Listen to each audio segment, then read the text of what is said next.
Single dad rejected from job for no experience. They laughed as he walked out in the rain, but days later, the same company was on its knees, begging him back, because the richest client in town refused to work with anyone else. Before we get into the story, comment below where in the world you are watching from today.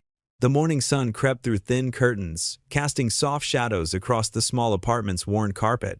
The golden light illuminated dust motes dancing in the air, highlighting the careful way Daniel McCall had arranged their modest belongings to create a sense of home. He stood in the doorway of his daughter's bedroom, his calloused hands gripping the doorframe as his heart warmed at the sight of Emma's peaceful sleep. Her stuffed giraffe, a gift from Sarah during better times, lay tucked under one arm, while her dark curls spread across the pillow like a fan, the same curls Sarah used to braid every morning before school.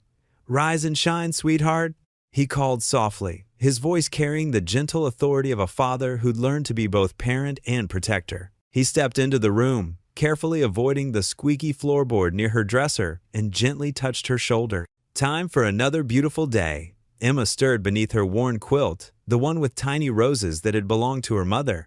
Her eyes fluttered open, still heavy with sleep and dreams. "5 more minutes, Daddy?" she mumbled, pulling her blanket closer to her chin in that universal child's gesture of resistance to morning. Daniel chuckled, the sound rich and warm in the quiet room. "Not today, princess. Remember, today's the big day." He sat on the edge of her bed, feeling the old mattress dip under his weight. The springs had seen better days, but it was comfortable enough, and more importantly, it was theirs. At those words, Emma's eyes lit up like Christmas morning. She sat up straight in bed, suddenly wide awake, her hair sticking up in impossible directions. "Your interview. Did you iron your lucky shirt?" She bounced slightly on the mattress, her excitement infectious. "Sure did," Daniel replied, smoothing down the front of his pale blue button-down with careful pride. It wasn't exactly lucky, it was just the only dress shirt he owned that didn't show excessive wear at the collar or frayed cuffs from years of washing. But Emma had declared it his lucky shirt last month, after he'd worn it to the parent-teacher conference, where Mrs. Martinez had praised Emma's kindness, and who was he to argue with 8-year-old logic? The shirt hung on his lean frame, pressed with the care of a man who understood that presentation mattered, especially when you couldn't afford a second chance. He'd spent 20 minutes last night working out every wrinkle with their temperamental iron, the one that only worked if you held the cord just right. In the kitchen, their old coffee maker gurgled and sputtered like a dying engine, filling the small space with the rich, comforting aroma of coffee. Daniel had bought the machine secondhand 3 years ago, and it protested every morning like an old friend reluctant to start the day. He pulled out Emma's favorite cereal bowl, the one with cartoon puppies around the rim that she'd picked out herself during a rare trip to the dollar store, while his eyes drifted to the wrinkled resume spread on the counter. "Project manager, construction foreman, team leadership," he muttered under his breath, his finger trailing down the page with the reverence of a man studying scripture. The black text seemed to mock him with its gaps and outdated references. The date stared back at him accusingly, a 3-year chasm where he'd left his career to care for Sarah during her illness, then focused on raising Emma alone through those dark months of grief and adjustment. How could he explain that gap without mentioning the sleepless nights spent holding Sarah's hand in the grated hospital, the mornings when getting Emma dressed and fed felt like climbing a mountain, the way he'd had to learn to braid hair from YouTube videos and figure out which tears meant "I'm hurt" versus "I miss mommy"? "Daddy, the coffee's doing that funny noise again," Emma called out, now dressed in her school uniform, a navy jumper and white blouse that he'd pressed the night before. Her hair still looked like she'd wrestled with her pillow and lost, dark curls sticking up at angles that defied gravity. Daniel rushed to rescue the coffee maker, which was indeed making an alarming grinding sound that suggested its mechanical death might be imminent. "Come here, let me fix your hair," he said, grabbing Emma's brush from the counter, a pink plastic thing with a few missing bristles that had somehow become their most essential morning tool. As he gently worked through the tangles, careful not to pull too hard because Emma was tender-headed just like her mother, he practiced his interview answers under his breath. The familiar ritual of preparing her for school helped calm his nerves. "Yes, Mr. Holton, I have extensive experience in project management and team coordination." "No, sir. The gap in my employment was due to family responsibilities that have now been resolved. I'm ready to commit fully to this position and contribute to your company's success." The words felt stiff and rehearsed, even to his own ears. like lines from a play he'd never quite learned how to perform convincingly. Emma munched on her cereal, her small feet swinging from the kitchen chair as she watched him with serious brown eyes, Sarah's eyes, so deep and knowing they sometimes made his breath catch. "You're going to get the job, Daddy," she said with the complete certainty that only children possess, the kind of faith that believes good things happen to good people. Mrs. Martinez says positive thinking makes good things happen, and you think the most positive thoughts of anyone I know. Daniel smiled, his heart squeezing with love as he touched the tip of her nose with his index finger. "Your teacher is a wise woman." He glanced at the wall clock, another second-hand find that ran 5 minutes fast but kept them punctual and quickened his movements. "Finish up, sweetheart. We need to get going." The drive to school was filled with Emma's animated chatter about her upcoming science project on butterflies and the class hamster's latest adventures in escape artistry. Daniel listened with half his attention, grateful for her ability to make every ordinary day feel bright with possibility, while the other half of his mind rehearsed answers and worried about making the right impression. His pickup truck, a 15-year-old Ford with a dent in the passenger door and a radio that only worked when it wanted to, rumbled through the familiar streets of their neighborhood. The morning air was crisp through the partially open windows, carrying the scent of autumn leaves and the promise of change. As they pulled up to Jefferson Elementary School, a modest brick building that had seen better decades but still radiated warmth and purpose, Emma suddenly grabbed his hand with both of hers. Her small fingers were sticky from breakfast, but he didn't mind. "Remember what you promised? About the pink bike?" Daniel's throat tightened as he thought about the bicycle that had been sitting in the window of Marshall's Sporting Goods for 3 weeks now. Emma stopped to admire it every time they walked past, pressing her nose against the glass like it held all her dreams. The price tag, $127.99, might as well have been $1,000 given their current financial situation. "When I get this job, that bike is yours. Cross my heart and hope to die." Emma beamed with the radiance of pure joy and hugged him tight, her small arms barely reaching around his neck. "You're the best daddy ever," she whispered, her breath warm against his ear before hopping out of the truck with the boundless energy of childhood. Daniel watched her skip up the school steps, her backpack bouncing with each step until she disappeared through the heavy wooden doors. Only then did he allow himself a moment of vulnerability, his hands gripping the steering wheel as he whispered, "Lord, I know I've asked for a lot lately, but this one's not just for me. This little girl deserves better than I've been able to give her." The drive to Holton Construction seemed both an eternity and an instant, time playing tricks on his nervous mind.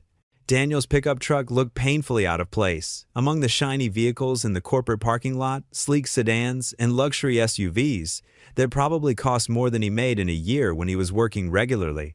He parked in the back corner, hoping his truck's modest appearance wouldn't prejudice anyone against him before he even walked through the door. He checked his reflection in the rearview mirror one final time, straightening his tie with fingers that trembled slightly despite his efforts to stay calm. The blue fabric was slightly faded from countless washings, but Emma had helped him tie the perfect Windsor knot using a YouTube video they'd watched together the night before. She'd been so proud of her teaching skills, declaring him the most handsome daddy in the whole world. Taking a deep breath that tasted of morning coffee and determination, Daniel grabbed his folder of certificates and references every piece of paper that proved his worth as a worker and a man. The morning sun reflected off the building's glass facade, almost blindingly bright, like a beacon of either hope or judgment. He squared his shoulders, the way his father had taught him to do when facing difficult situations, and walked toward the entrance with measured, purposeful steps. Inside, the lobby was a world apart from his small apartment, cool and pristine, with modern artwork on the walls that probably cost more than his monthly rent, and sleek furniture that looked like it belonged in a magazine. The air conditioning hummed quietly, and the marble floors gleamed under recessed lighting. Everything spoke of success and prosperity, the kind of environment where important decisions were made by important people. The receptionist, a middle-aged woman with kind eyes and silver hair styled in a professional bob, looked up as he approached her polished granite desk. Her smile was genuine, cutting through some of his nervousness. "Good morning," Daniel said, his voice steady despite the butterflies performing acrobatics in his stomach. "I'm Daniel McCall. I have an interview with Mr. Holton at 9 o'clock. Behind him, Emma settled into one of the plush leather chairs that probably cost more than his truck, already pulling out her beloved coloring book and the worn box of crayons she carried everywhere. The receptionist's face softened as she noticed the little girl, her professional demeanor warming with maternal instinct. "Please have a seat, Mr. McCall," she said, gesturing toward the seating area where Emma had made herself comfortable. "Someone will be with you shortly. Can I get you some coffee? Water for your daughter?" Daniel sat next to Emma, the leather chair so different from their secondhand furniture at home that he felt like an imposter. He watched as she carefully selected a purple crayon for her drawing, a house with flowers in the yard, and stick figures that he knew represented their family, including the angel figure that was always Sarah watching over them. His resume felt heavy in his hands, each page containing hopes and dreams that extended far beyond mere employment. This wasn't just a job interview, it was a lifeline thrown to a drowning man. A chance to rebuild their life from the ground up, to give Emma the stability and security she deserved, to prove that faith and hard work still meant something in a world that often seemed to reward the wrong things. As he sat there, surrounded by the quiet luxury of corporate success, Daniel McCall carried with him the prayers of a desperate father, the memory of a beloved wife, and the unshakable belief that somehow, some way, everything would work out exactly as it was meant to. Daniel's polished dress shoes clicked against the marble floor as he followed Miss Dorsey down the long hallway. His hand brushed against his tie one last time, making sure it lay perfectly straight. The corridor seemed to stretch endlessly, each step echoing with the weight of his hopes. "Right through here, Mr. McCall, Miss," Dorsey said, her voice professionally detached as she held open a heavy wooden door. The conference room was impressive, with floor-to-ceiling windows overlooking the city. 3 people sat around a gleaming mahogany table, their faces illuminated by the gray morning light.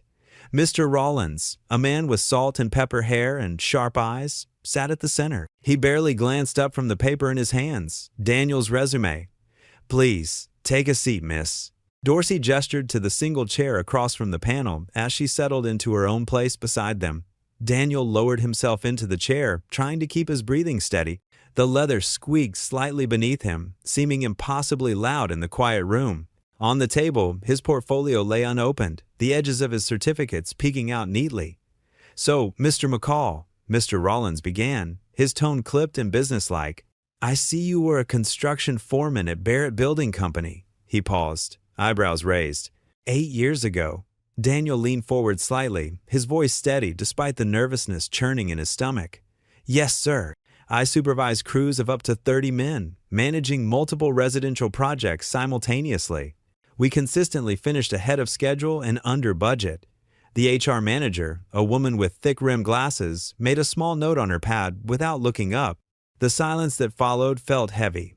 "And since then?" Miss Dorsey prompted, her pen poised above her notepad. Daniel's throat tightened slightly, but he kept his voice clear. "My wife became ill with cancer. I made the decision to step back from full-time work to care for her and our daughter." He paused, drawing a careful breath. "After Sarah passed, Emma was only 3. She needed me to be there for her." Mr. Rollins' expression remained unchanged as he shuffled through the papers. "During this gap, did you maintain any connection to the industry? Any part-time work or continuing education?" "I've done independent contracting work," Daniel explained, his hands clasped firmly in his lap. "Mostly residential renovations and repairs. I've kept up with building codes and new construction methods through online courses, but no formal employment," Mr. Rollins interrupted, setting down the resume with a slight frown. "No, sir," Daniel admitted, "but my experience—" "Mr. McCall," Miss Dorsey cut in, her voice carrying a note of finality. "You've been out too long. We need someone with current experience." She closed her portfolio with a sharp snap.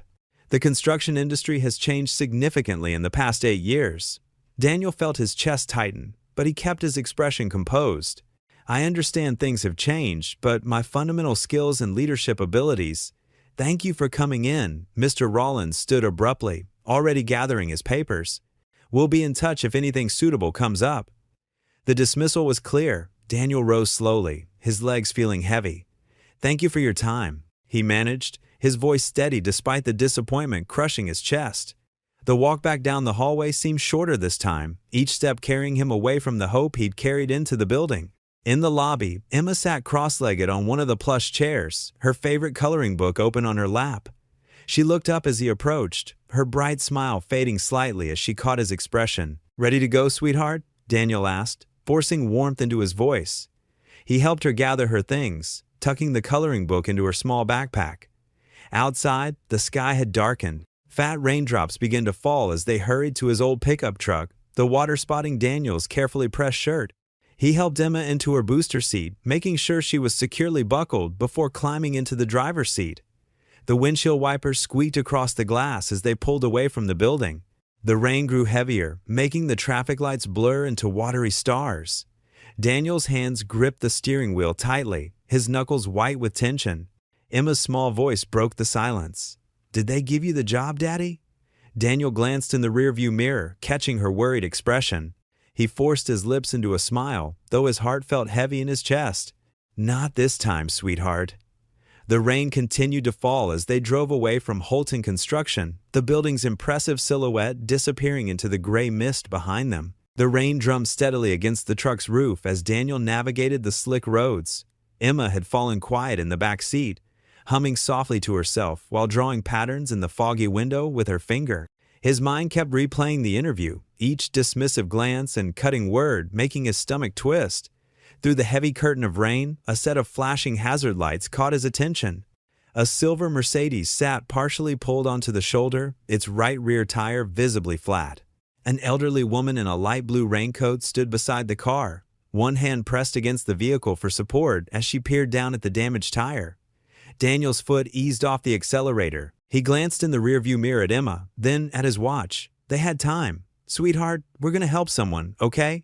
he said, already signaling to pull over.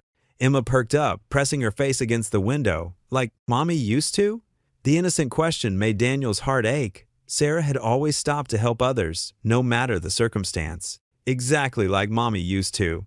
He parked the truck several feet behind the Mercedes, hazard lights blinking in solidarity.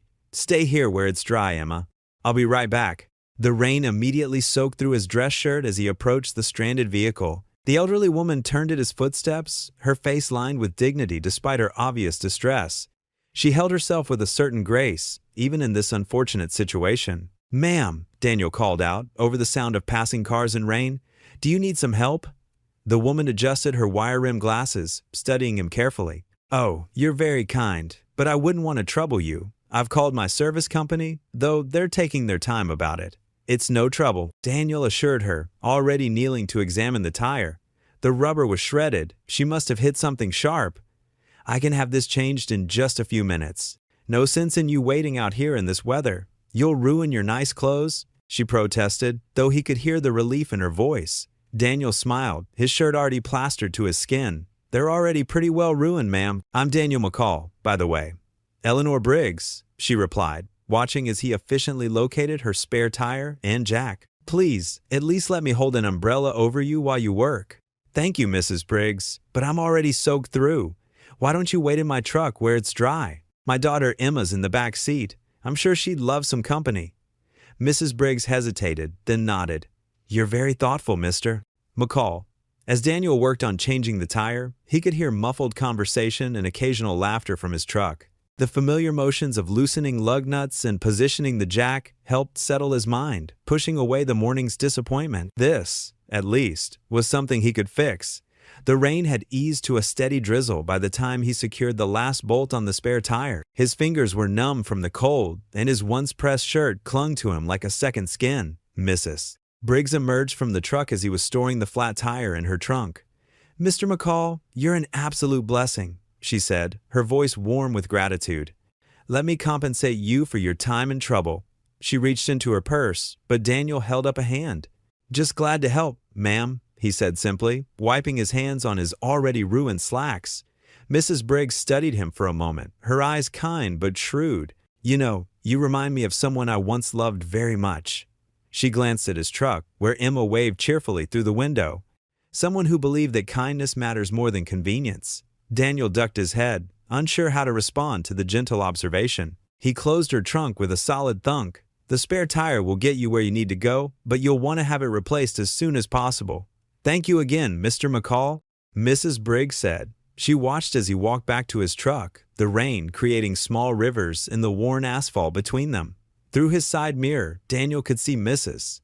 Briggs still standing beside her car, watching as his old pickup merged back into traffic.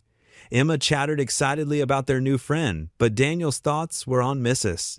Briggs's last words, and how they echoed something Sarah used to say about kindness being its own reward. The rain continued its steady pattern as they drove on, the Mercedes growing smaller in the distance behind them. The afternoon sun cast long shadows across Daniel's tiny mailbox as he trudged up the cracked sidewalk. Bills, bills, and more bills, that's all he expected to find. But tucked between the usual white envelopes was a cream-colored note, handwritten in elegant script.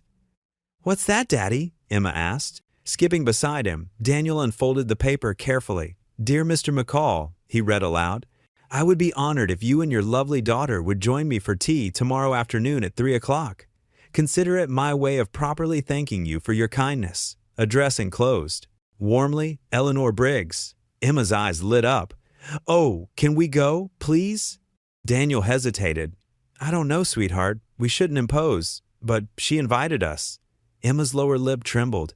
"And you said we should always be polite when people are nice to us." He couldn't help but smile at her, using his own words against him. "You've got me there, kiddo." The next day, they stood before an impressive Victorian house with white trim and a wraparound porch. Window boxes overflowed with bright flowers, and a neat stone path led through a well-tended garden.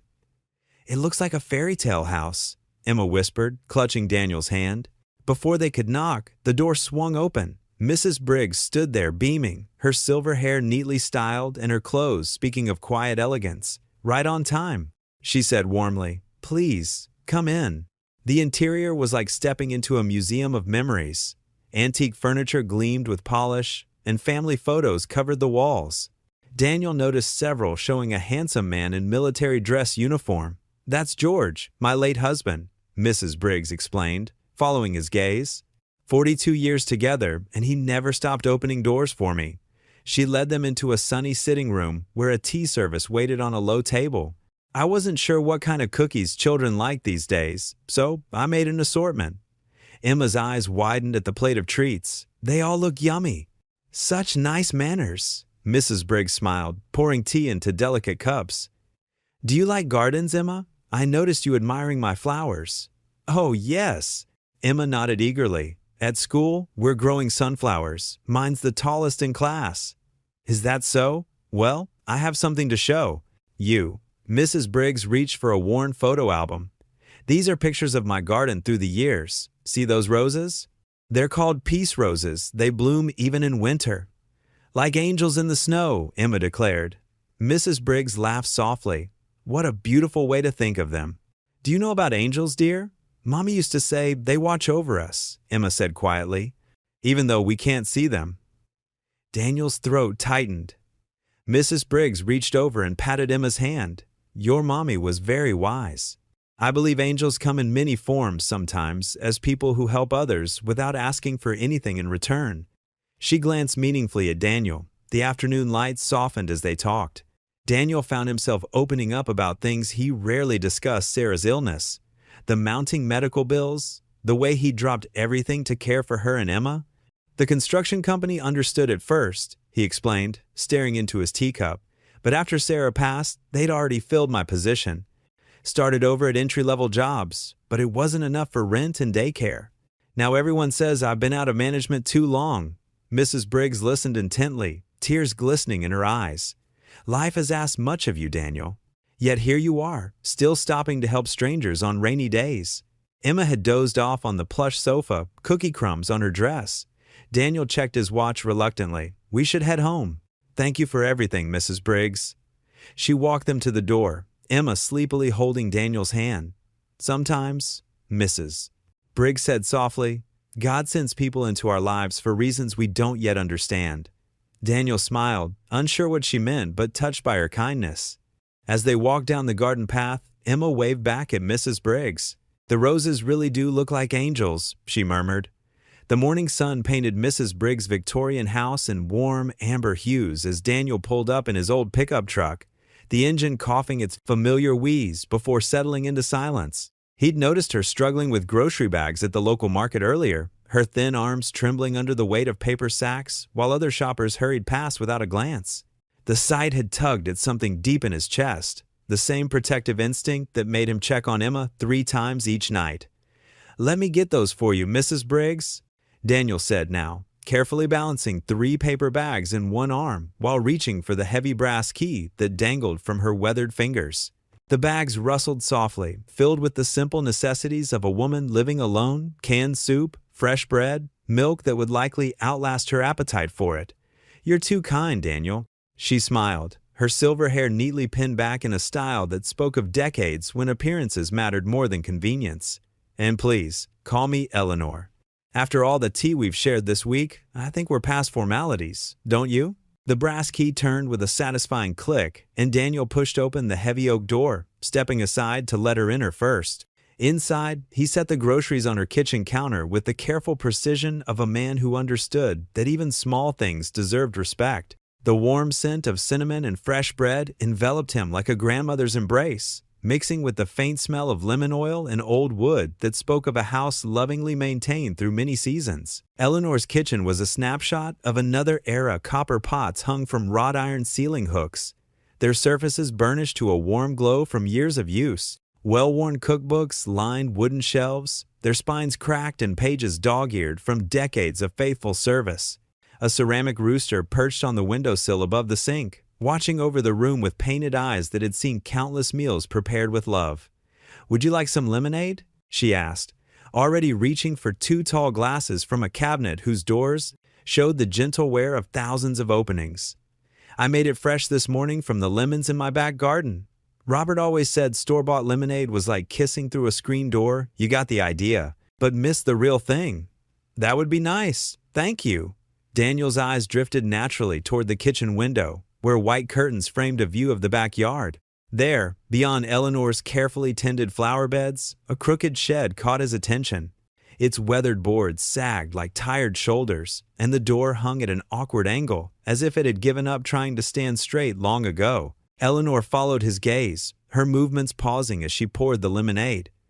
"Ah, yes. That old thing's been falling apart since Robert passed 2 years ago. He always meant to fix it, but—" Her voice trailed off, heavy with the weight of unfinished plans and promises that would never be kept. Cancer took him before he could get around to half the projects on his list.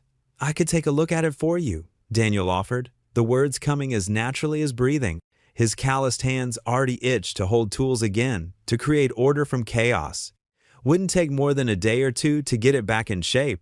Maybe strengthen the foundation while I'm at it." Eleanor's eyes brightened, the same way Emma's did when she discovered a new book at the library. "Would you? I'd pay you, of course, whatever your usual rate is." Daniel shook his head firmly, accepting the glass of lemonade with both hands. "No need for payment. It's what neighbors do for each other, what decent folks do." They moved together toward the wraparound porch, their footsteps creating a gentle rhythm on the hardwood floors. Outside, they settled into white wicker chairs that creaked softly under their weight, the kind of comfortable protest that spoke of furniture built to last. The lemonade was perfectly tart, with just enough sweetness to balance the bite, reminding Daniel of lazy summer afternoons spent with Sarah on their own small porch, back when the future stretched ahead of them like an endless ribbon of possibility. The porch could use a fresh coat of paint, too, Eleanor mused, running her weathered hand along the faded railing where white paint peeled like old skin. Robert always said a home needs constant care, just like a marriage. Neglect either one, he'd tell me, and before you know it, the foundation starts to crumble. Daniel nodded slowly, his throat tightening with recognition. Sarah used to say something similar. She'd spend hours in our little garden, her hands deep in the soil, saying plants were like people, they need attention and love to grow strong. Even when she got sick. He paused, watching a cardinal land on the porch railing, its bright red feathers a splash of color against the faded wood. Even then, she'd drag herself outside to water those flowers. Said beauty was worth fighting for, no matter how tired you got. "Tell me about her," Eleanor said softly, her voice carrying the gentle invitation of someone who understood that grief needed witnesses. "If you'd like to, that is." Daniel took a deep breath, surprised by how natural it felt to share these memories with this woman who was still, in many ways, a stranger. But there was something in Eleanor's patient stillness that made words come easier. She was a kindergarten teacher at Riverside Elementary. 23 years in the same classroom, watching generations of children learn to read and write and dream. The kids adored her. She had this way of making everyone feel special, like they were the most important person in the world. He paused, taking a sip of lemonade to steady himself. When she got sick with the leukemia, she kept teaching until the very end. Said those children needed her more than the cancer did. The last day before she couldn't anymore, her whole class made her a card, 26 little handprints in rainbow colors, with messages about how she was their favorite teacher ever. Eleanor's eyes glistened, and she reached over to pat his hand with fingers that trembled slightly, whether from age or emotion. Daniel couldn't tell. She sounds like a woman who understood that love multiplies when you give it away. She never lost her smile, Daniel continued, his voice growing stronger. Even at the end, when the treatment stopped working and we both knew what that meant. Made me promise to keep living, not just existing. Said Emma needed a father who believed in tomorrow, not one who got stuck in yesterday. Eleanor leaned back in her chair, a wistful smile crossing her face. Robert was the same way. 38 years of marriage, and he never complained once, not even during the worst of the cancer treatments. He'd been a Marine, you see, served 2 tours in Vietnam. Said pain was just weakness leaving the body, and weakness was something Marines didn't have time for. She chuckled softly, though tears gathered in the corners of her eyes. Stubborn man, right to the very end. Died holding my hand, telling me stories about the grandchildren we never had. The silence that followed wasn't uncomfortable. It was the kind of quiet that honored shared grief, the understanding that passes between people who've walked similar dark valleys. A gentle breeze stirred the leaves of Eleanor's oak tree, creating a soft whisper that seemed to carry the voices of those they'd loved and lost. "Is that why you started the nonprofit?" Daniel asked eventually, remembering the framed certificate he'd glimpsed in her study during his first visit. "For veterans?" "Yes." Eleanor nodded, her back straightening with renewed purpose. The Veterans Hope Foundation. Robert saw too many of his brothers in arms struggle after coming home, good men who'd served their country with honor, only to find themselves forgotten when the uniforms came off. We started small, working out of our dining room, helping with job placements, housing assistance, counseling for those dealing with things no one should have to carry alone.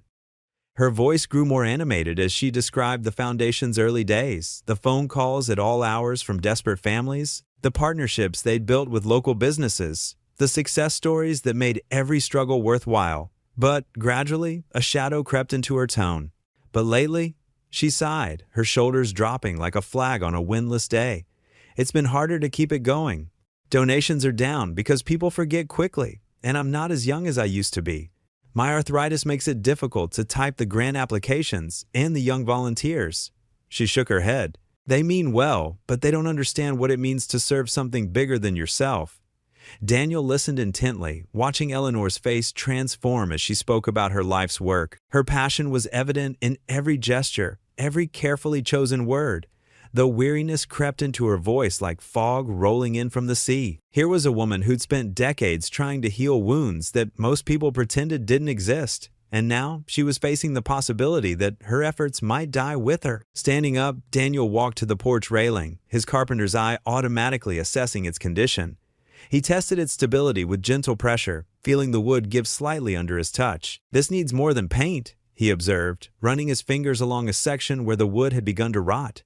"The foundation's still solid, but these support posts are compromised.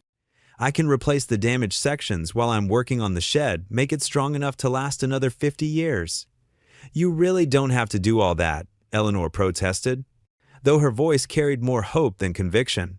"I'm sure you have plenty of your own projects to worry about." "I want to," Daniel interrupted gently, his tone carrying the quiet certainty of a man who'd found purpose in unexpected places. "Besides, Emma's spending the day at her friend Madison's house. They're working on some school project about local history. Keeps my hands busy, keeps my mind from wandering too much into places it shouldn't go." Eleanor watched as Daniel examined the railing more closely, his experienced hands identifying problem areas with the thoroughness of a doctor diagnosing a patient. His movements were careful and methodical, the work of someone who understood that shortcuts today meant bigger problems tomorrow. His quiet competence reminded her so much of Robert, the same careful attention to detail, the same unassuming strength that never needed to announce itself. "You know," she said, more to herself than to him, watching Daniel crouch down to inspect the porch's foundation. He's exactly the kind of man the world overlooks and desperately needs. The words hung in the warm afternoon air like a prayer, carried on the gentle breeze that rustled through Eleanor's flower garden. Daniel continued his inspection, unaware of Eleanor's thoughtful gaze following his movements, unaware that she was seeing not just a man willing to fix her porch, but perhaps the answer to prayers she'd been too afraid to voice. The old house creaked and settled around them, its weathered bones telling stories of time and wear, of seasons survived and storms weathered, waiting patiently for caring hands to make it strong again. The polished conference room at Holton Construction buzzed with excitement. Morning sunlight streamed through floor-to-ceiling windows, illuminating the faces of executives gathered around the massive oak table. Mr. Henry Holton stood at the head, his silver hair catching the light as he addressed the board. Ladies and gentlemen, I'm pleased to announce we've secured the Veterans Community Center renovation contract. He paused, allowing the news to sink in. This is a 7-figure project that could put it on the map for charitable developments. Miss Dorsey, who had interviewed Daniel days earlier, straightened her blazer and smiled. The timing couldn't be better. Our quarterly numbers needed this boost. Mr. Holton nodded, spreading architectural plans across the table. The client, Mrs. Eleanor Briggs, has quite a reputation in philanthropic circles. Her late husband was a decorated veteran, and she's determined to honor his legacy with this project. The room fell silent as Mrs. Briggs herself walked in, elegant in a navy blue dress, her silver hair perfectly styled. Mr. Holton rushed to greet her, pulling out a chair. "Mrs. Briggs, we're honored to have you join us." "Thank you, Mr. Holton."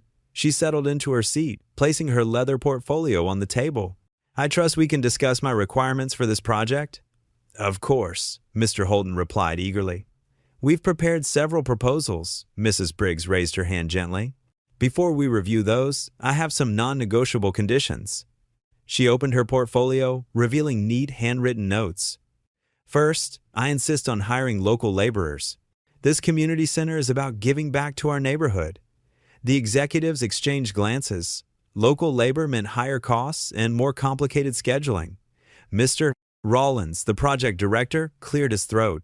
"Mrs. Briggs, while we appreciate the sentiment, managing local crews can be challenging." "Life is challenging, Mr. Rollins." Mrs. Briggs's voice carried quiet authority. "But it's through these challenges that we build character and community." The room grew warm as servers brought in lunch, elegant sandwiches, and fresh fruit that no one touched.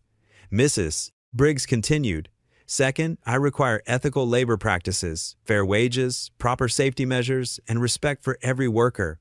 Mr. Holton leaned forward. "I assure you, our company maintains the highest standards. Actions speak louder than words, Mr. Holton." Mrs. Briggs took a sip of water. "Which brings me to my final point, project leadership." The tension in the room shifted. This was usually where clients pushed for their preferred contractors, often leading to complicated negotiations. "We have several highly qualified project managers," Miss Dorsey offered quickly. "I can provide their credentials. That won't be necessary." Mrs. Briggs smiled mysteriously. "I already have someone in mind." The executives perked up, expecting her to name a renowned contractor or industry leader. Mr. Holton pulled out his tablet, ready to research whoever she suggested. "The right person for this job," Mrs. Briggs continued, "is someone who understands both construction and compassion. Someone who sees beyond profit margins to the human impact of our work." The board members nodded encouragingly, still waiting for a name. Mrs. Briggs carefully folded her hands on the table. "I'll provide that information shortly. For now, let's discuss the timeline." The meeting continued for another hour, with Mrs. Briggs reviewing every detail of the project. As the executives filed out, Mr. Holton walked her to her car. "Mrs. Briggs," he said carefully, "we're very interested in your choice for project leadership. Perhaps you could give us a hint?" She patted his arm. "Patience, Mr. Holton. Sometimes the best candidates are right under our noses, even if we've overlooked them before." Later that evening, Daniel sat on the edge of Emma's bed, smoothing her favorite pink blanket. "And then what happened to the princess?" he asked, continuing their nightly story ritual. Emma yawned. She didn't give up, even when nobody believed in her. Daniel smiled, thinking how his daughter's innocent wisdom often hit home. That's right, sweetheart. Sometimes we have to keep believing, even when his phone buzzed on the nightstand. An unknown number. He almost ignored it, but something made him answer. Mr. McCall? A familiar voice, Miss Dorsey from Holton Construction. I apologize for calling so late. Daniel's throat tightened. He stepped into the hallway, closing Emma's door softly behind him. We'd like you to come back in, Miss Dorsey continued. There's been a development regarding your application. Daniel gripped the phone tighter, stunned into silence. After a moment, he managed to find his voice. I don't understand. You said I wasn't qualified. Things have changed, she replied. Could you meet with us tomorrow morning? Through the crack in Emma's door, he could see her already drifting off to sleep, clutching her stuffed rabbit. The same rabbit she'd had since her mother died, when their world had turned upside down. Mr. McCall? Miss Dorsey prompted. Are you there? Daniel took a deep breath, his mind spinning with questions. Yes, he said quietly. Yes, I'm here. Daniel stood in his small kitchen, phone pressed to his ear, as the voice of Sarah Dorsey, the same executive who'd dismissed him weeks ago, stumbled through an explanation. Her usually confident tone now carried an unmistakable note of discomfort. Mr. McCall, we've had an unusual request from our newest client, she said, clearing her throat. Mrs. Eleanor Briggs has specifically asked for you to oversee her Veterans Center renovation project. Daniel's hand tightened around the phone. The morning sunlight streaming through the window suddenly felt too bright, too harsh. Mrs. Briggs? He repeated, though he'd heard perfectly well. Yes, Miss Dorsey continued, her words coming faster now. She was quite insistent. She said she'd seen your work firsthand and wouldn't consider anyone else for the position. Daniel let out a slow breath, watching Emma at the kitchen table as she carefully colored inside the lines of her drawing. The same daughter he'd had to disappoint after that humiliating interview. The memory stung fresh. That's interesting, he said quietly. Considering you didn't want me 2 weeks ago, what was it you said? That I'd been out too long? That you needed someone with current experience? The silence on the other end stretched uncomfortably before Miss Dorsey spoke again. We're prepared to offer you double the original salary we discussed. This is a prestigious project. Mr. McCall and Mrs. Briggs is a very influential client. Daniel walked to the window, running his fingers through his graying hair. So now my experience counts? Now my time away from construction doesn't matter? His voice remained calm, but carried an edge of hurt. I appreciate the offer, Miss Dorsey, but I won't work for people who judge a man's worth by the gaps in his resume rather than the content of his character. Mr. McCall, please. Thank you for calling. He ended the call, setting the phone down carefully despite his urge to throw it. Emma looked up from her coloring book. Was that about a job, Daddy? Yes, sweetie, but not one for us. He kissed the top of her head. Finish your breakfast. We need to make a quick stop before school. 20 minutes later, Daniel's old pickup truck rumbled into Mrs. Briggs's circular driveway. The morning dew still clung to her perfectly manicured roses, and a gentle breeze carried the sweet scent of her flowering jasmine. He found her in her garden, already dressed for the day in a pale blue cardigan, carefully deadheading her prized dahlias. She smiled warmly when she saw him, but something in his expression made her smile fade. Why did you do it? Daniel asked without preamble, his voice tight with emotion. Why force their hand like that? Mrs. Briggs straightened slowly, brushing dirt from her gardening gloves. Would you like some tea, Daniel? No, ma'am. I'd like an answer. She met his gaze steadily, her blue eyes sharp and clear despite her age. Because the best experience is compassion, she said simply, and you have that in spades. This isn't about compassion, Daniel protested. This is about qualifications. About what? Mrs. Briggs interrupted, gently. About pride? The word hit him like a physical blow. He looked away, studying the morning glory vines climbing her garden trellis. When my Harold was alive, Mrs. Briggs continued, removing her gardening gloves, he used to say that true character reveals itself in how we treat others when we have nothing to gain. You stopped to help an old woman in the rain, Daniel. You refused payment. You fixed things around my house, asking nothing in return. That's different, Daniel said quietly. Is it? She stepped closer, her voice soft but firm. The company made a mistake in judging you by what was missing from your resume rather than seeing what was there in front of them. Don't make the same mistake by letting pride blind you to an opportunity to prove them wrong. Daniel's shoulders slumped slightly. I don't need their charity. Charity? Mrs. Briggs laughed, a clear, bright sound. My dear boy, I'm not giving you charity. I'm giving you justice. There's a difference.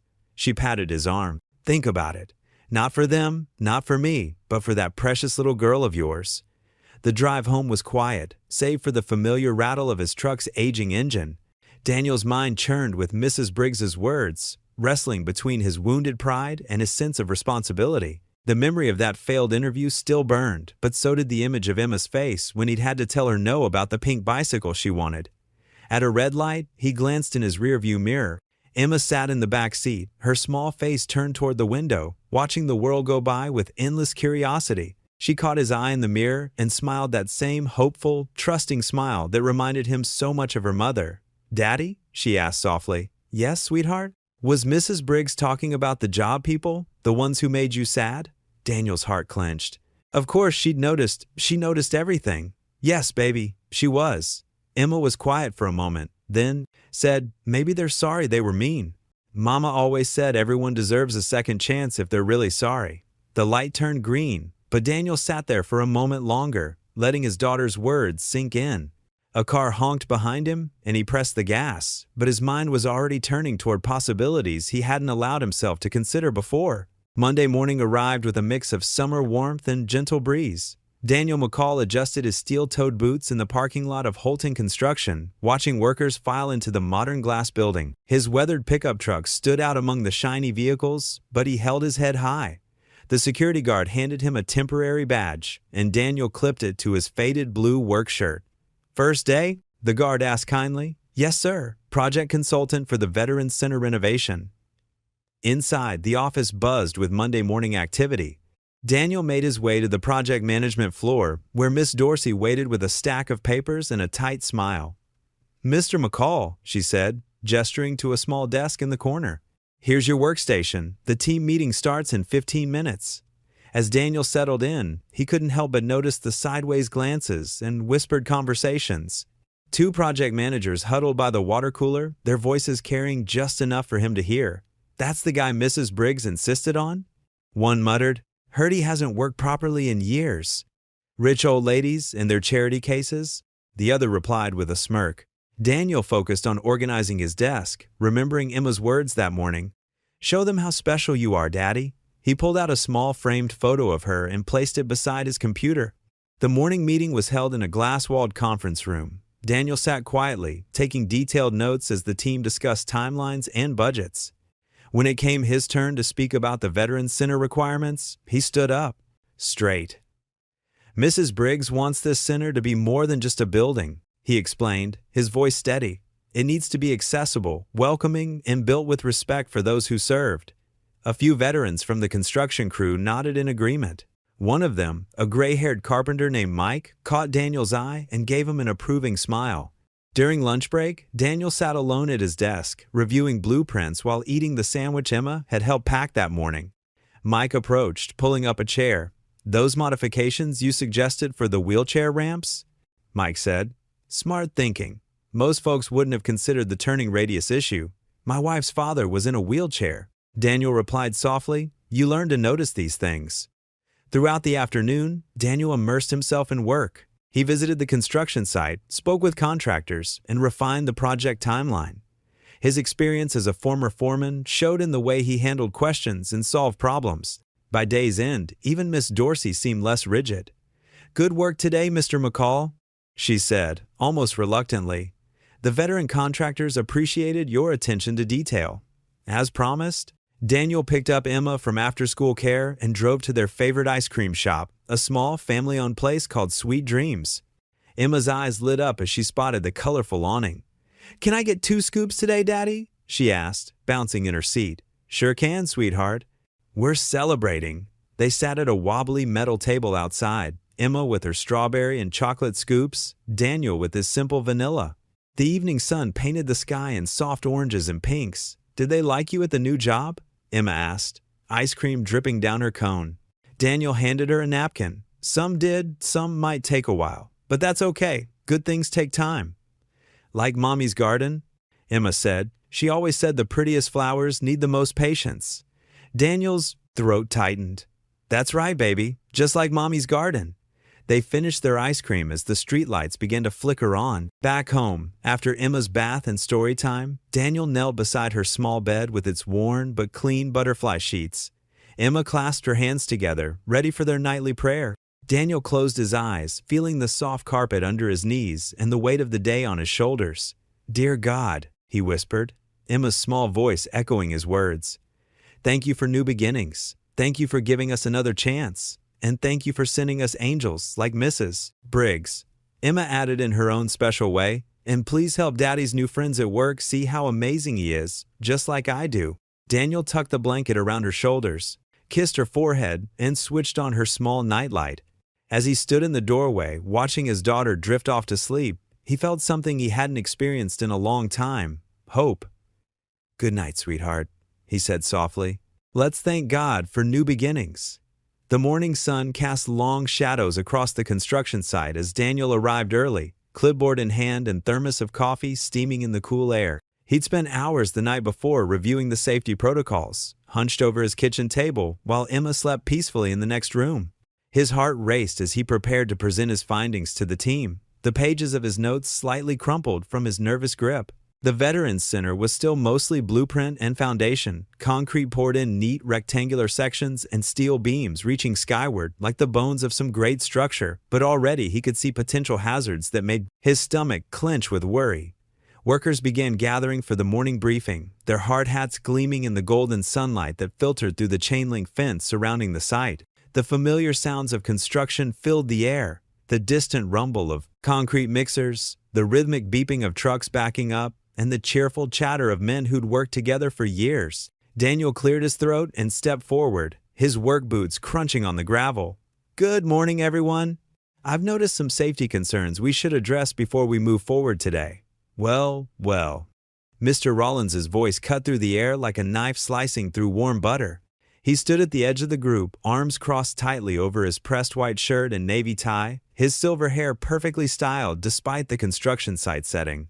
His polished shoes looked out of place among the work boots and dust. "Our resident handyman thinks he knows better than certified professionals with years of experience." A few workers snickered, their laughter echoing off the nearby buildings. Daniel felt heat rise in his cheeks, spreading down his neck like spilled coffee, but he kept his voice steady and measured. "The scaffolding on the east side needs additional support brackets. And we should double-check the electrical grounding near the main panel. I noticed some exposed wiring that could be dangerous in wet conditions." Listen to him. Rollins threw his hands up dramatically, his voice dripping with theatrical disdain. "Next, he'll tell us how to hold our hammers properly and which end of a nail to hit." More laughter followed, though some of the older workers shifted uncomfortably and avoided eye contact. Daniel took a deep breath, the morning air filling his lungs and steadying his nerves. "With respect, sir, I've seen accidents happen from overlooking small details. A man can lose fingers, or worse, because someone thought a shortcut was worth the risk. Better safe than sorry." "We have deadlines to meet," Rollins snapped, his face reddening slightly. "Mrs. Briggs expects this project completed on schedule, and we don't have time for amateur suggestions from someone who's been out of the business for years. A young man inspections and deosada baktedet talo khan." The back raised his hand tentatively, his movement catching everyone's attention. It was Jake Turner, the new intern, fresh out of college, with eager eyes behind wire-rimmed glasses and a notebook always at the ready in his shirt pocket. His hard hat still looked pristine, unmarked by the daily wear that seasoned the equipment of veteran workers. "Actually, sir, I checked the safety guidelines last night on the OSHA website. Mr. McCall's recommendations align perfectly with current standards. In fact, some of his suggestions go beyond the minimum requirements." Rollins glared at Jake with the intensity of a man who'd been publicly contradicted by someone young enough to be his son. The silence stretched uncomfortably, broken only by the distant sound of traffic and the gentle rustle of papers in the morning breeze. But Daniel offered the intern a grateful nod, his eyes warm with appreciation. "Thank you, Jake. I'm just trying to keep everyone safe and make sure we all go home to our families tonight. That's all any of us should want." The workers shifted uncomfortably, their steel-toed boots scraping against the concrete. Several nodded in agreement, their weathered faces showing grudging respect. Daniel continued his presentation, explaining each point clearly and thoroughly, answering questions with the patience of a teacher and the wisdom of someone who'd learned from hard experience. Despite Rollins's continued attempts to undermine him with eye rolls and dismissive gestures, the team began to engage constructively, asking practical questions about implementation and timeline. Throughout the morning, Jake followed Daniel around the site like a devoted apprentice, peppering him with questions while scribbling observations in his ever-present notebook. "How did you know about the scaffolding issue?"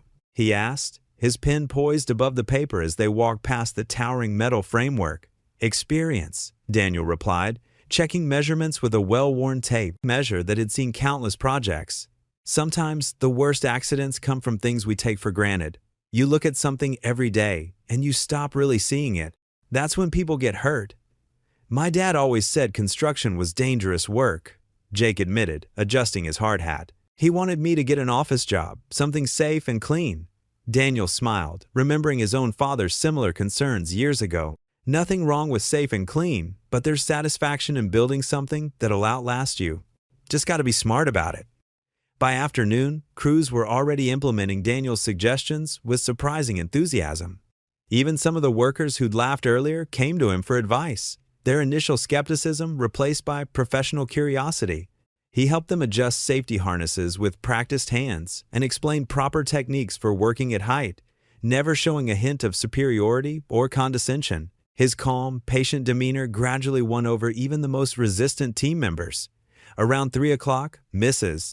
Briggs arrived for her weekly site visit, stepping carefully from her pristine black sedan with the help of her driver. She walked carefully through the construction zone, her elegant silver-headed cane tapping rhythmically against the ground while she navigated the uneven terrain with surprising grace. Her lavender, cardigan, and pearls seemed incongruous among the hard hats and safety vests. Yet she moved through the space with the confidence of someone who belonged. When she saw the improved safety measures, new warning signs, additional support brackets, and properly secured electrical panels, her face lit up with unmistakable pride. "Daniel," she called out, waving him over with a gloved hand. "I can see you're making quite an impact already. The whole atmosphere feels different, more purposeful."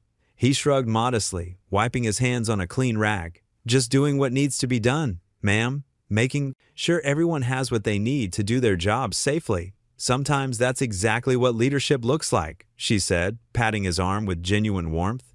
"Doing what's right, even when it's not popular or convenient, even when people resist change." Jake, hovering nearby with his notebook, absorbed every word like a student in the presence of wisdom. Mrs. Briggs noticed him and smiled, her eyes twinkling with interest. "And who might this earnest young man be?" "Jake Turner, ma'am," Daniel introduced him, placing a supportive hand on the intern's shoulder. "Our newest team member and a remarkably quick learner. He's been asking all the right questions today." The intern beamed at the praise, his cheeks flushing with pleasure. Mrs. Briggs looked between them thoughtfully, clearly pleased by what she observed. It's wonderful to see knowledge and wisdom being passed on to the next generation. That's how real progress happens, one person teaching another. As she toured the rest of the site with measured steps, examining the foundation work and discussing timeline details with the site supervisor, Jake turned to Daniel with obvious admiration. "She's amazing, isn't she? And you actually know her personally?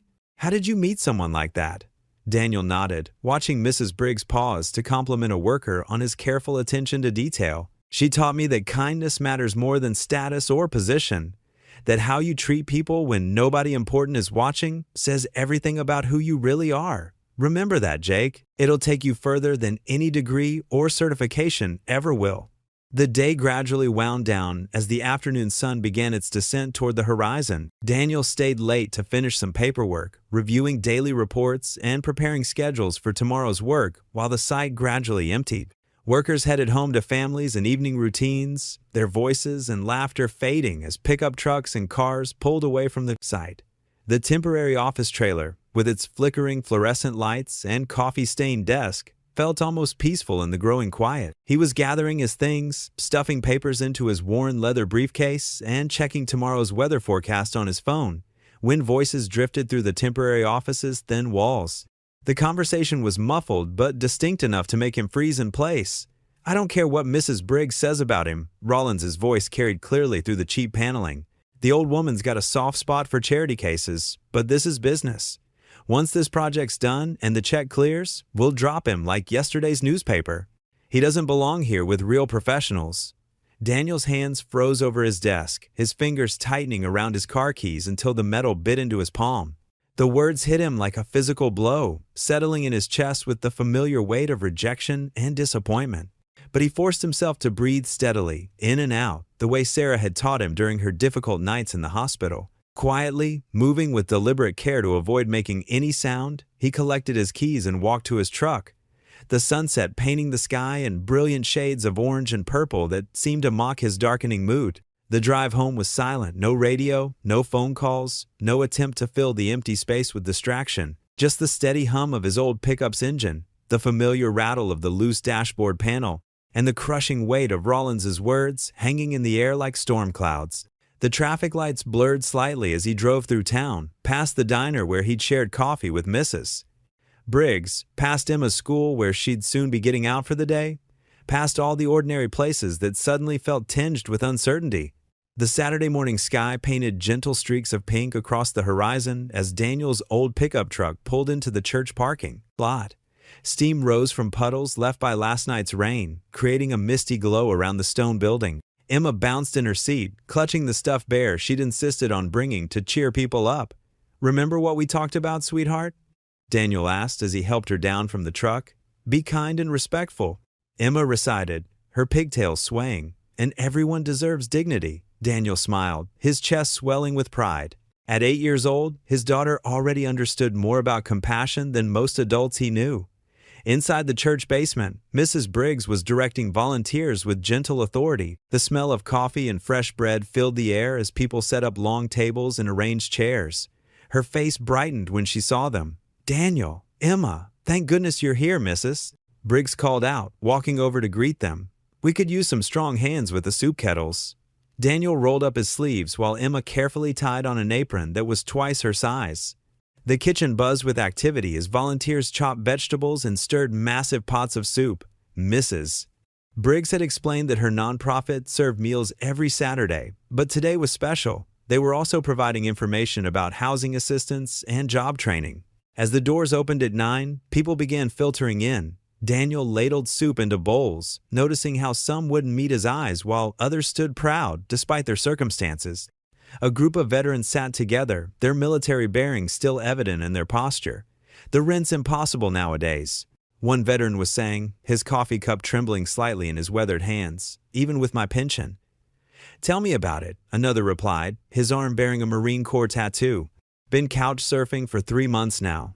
Daniel's heart ached as he listened. These men had served their country, yet here they were, struggling to find a place to call home.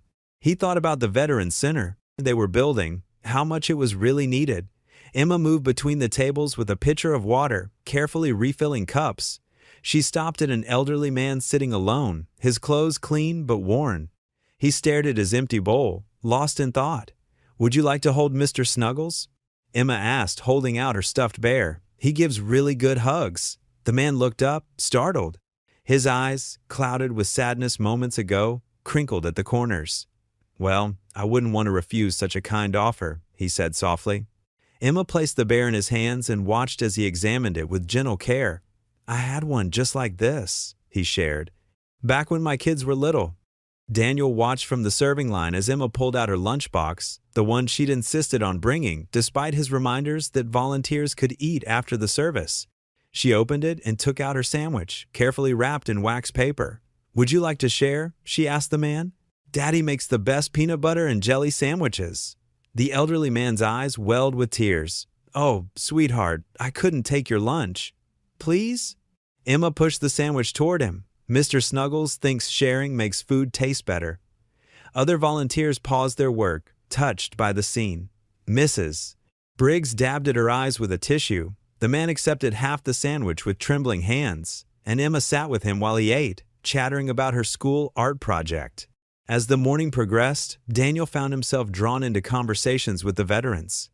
They shared stories of service, loss, and hope. One man had been a carpenter before his deployment, another had worked construction like Daniel. They talked about the challenges of civilian life, a feeling left behind by a world that moved too fast. You know what's harder than finding a job? One veteran said, finding someone who believes you can still do one. Daniel nodded, thinking of his own rejection at Holton Construction. I understand that better than you might think. Near closing time, as volunteers cleaned up and guests slowly departed, Mrs. Briggs found Daniel wiping down tables. "Thank you for coming today," she said, touching his arm gently. "You and Emma brought something special here." Daniel looked across the room where Emma was helping to stack chairs, still chattering with her new elderly friend. "I think I needed this as much as anyone," he admitted. "Sometimes you forget what really matters when you're focused on proving yourself." Mrs. Briggs nodded wisely. "Kindness is its own credential, Daniel. Don't ever forget that." The words settled deep in his heart as he watched Emma wave goodbye to her friend, Mr. Snuggles tucked safely in his daughter's arms again. The autumn morning brought crisp air and golden sunlight to the construction site of the Veterans Center. Daniel McCall stood examining the newly framed walls, his weathered hands trailing along the smooth lumber. 3 weeks of dedication had transformed the skeletal structure into something remarkable. The foundation was solid, the framework precise, and most importantly, his crew worked together like a well-oiled machine. "Looking good, boss," called Jake, the young intern, as he approached with a stack of blueprints. The electrical team just finished the west wing ahead of schedule. Daniel smiled, remembering how different things had been when he first started. The skeptical glances had gradually turned to nods of respect, and the whispers behind his back had become open conversations about project plans. "Great work, Jake. How's the inventory check coming along?" "That's actually why I came to find you," Jake said, spreading the blueprints across a makeshift table. "I noticed something in the numbers that doesn't add up." Daniel leaned in, his eyes scanning the figures. Years of experience kicked in as he spotted the discrepancy immediately. Someone had transposed 2 numbers in the material calculations, resulting in a significant shortfall that would have blown their budget by thousands. "Good catch," Daniel said, pulling out his calculator. He spent the next hour meticulously reviewing every line item, making corrections, and updating the procurement orders. Mrs. Briggs arrived just before lunch, her elegant presence drawing respectful attention from the workers. She wore a navy blazer and carried her signature leather portfolio, looking every bit the distinguished businesswoman she was. "Daniel," she called out warmly, "I need a word with you." They walked together through the site, Mrs. Briggs nodding approvingly at the progress. "The investors' dinner is next Friday," she said. "I want you to present the progress report." Daniel stopped walking. "Me? But Mr. Rollins usually handles those presentations. And I usually make decisions about my own projects," Mrs. Briggs replied with a gentle firmness. "These men respect you, Daniel. They need to hear from someone who understands both the work and its purpose." Before Daniel could protest further, a commotion drew their attention. Mr. Rollins had arrived, his expensive suit looking out of place among the construction dust. His face darkened when he spotted Daniel with Mrs. Briggs. "Mrs. Briggs," Rollins called out, hurrying over. "I was just coming to discuss the presentation materials for next week's dinner." "Perfect timing, Mrs. Briggs smiled. "I've just informed Daniel that he'll be giving the progress report." Rollins' facade cracked for a moment, revealing a flash of anger before he smoothed it over with a practiced smile. "With all due respect, Mrs. Briggs, these presentations require a certain professional polish. Perhaps we should stick with the usual protocol." "The usual protocol," Mrs. Briggs replied coolly, "is that I make decisions about my investments. Daniel will present." She turned to leave, then added, "Oh, and Daniel caught quite a serious error in the budget calculations. You might want to review those numbers with him." After she left, Rollins stood seething quietly. Daniel tried to ease the tension. "Sir, I can share the corrections I found." "Listen carefully, McCall," Rollins cut him off in a low voice. "You might have Mrs. Briggs fooled, but this is still my company. One presentation won't change that." He turned sharply and strode away, pulling out his phone and speaking urgently to someone.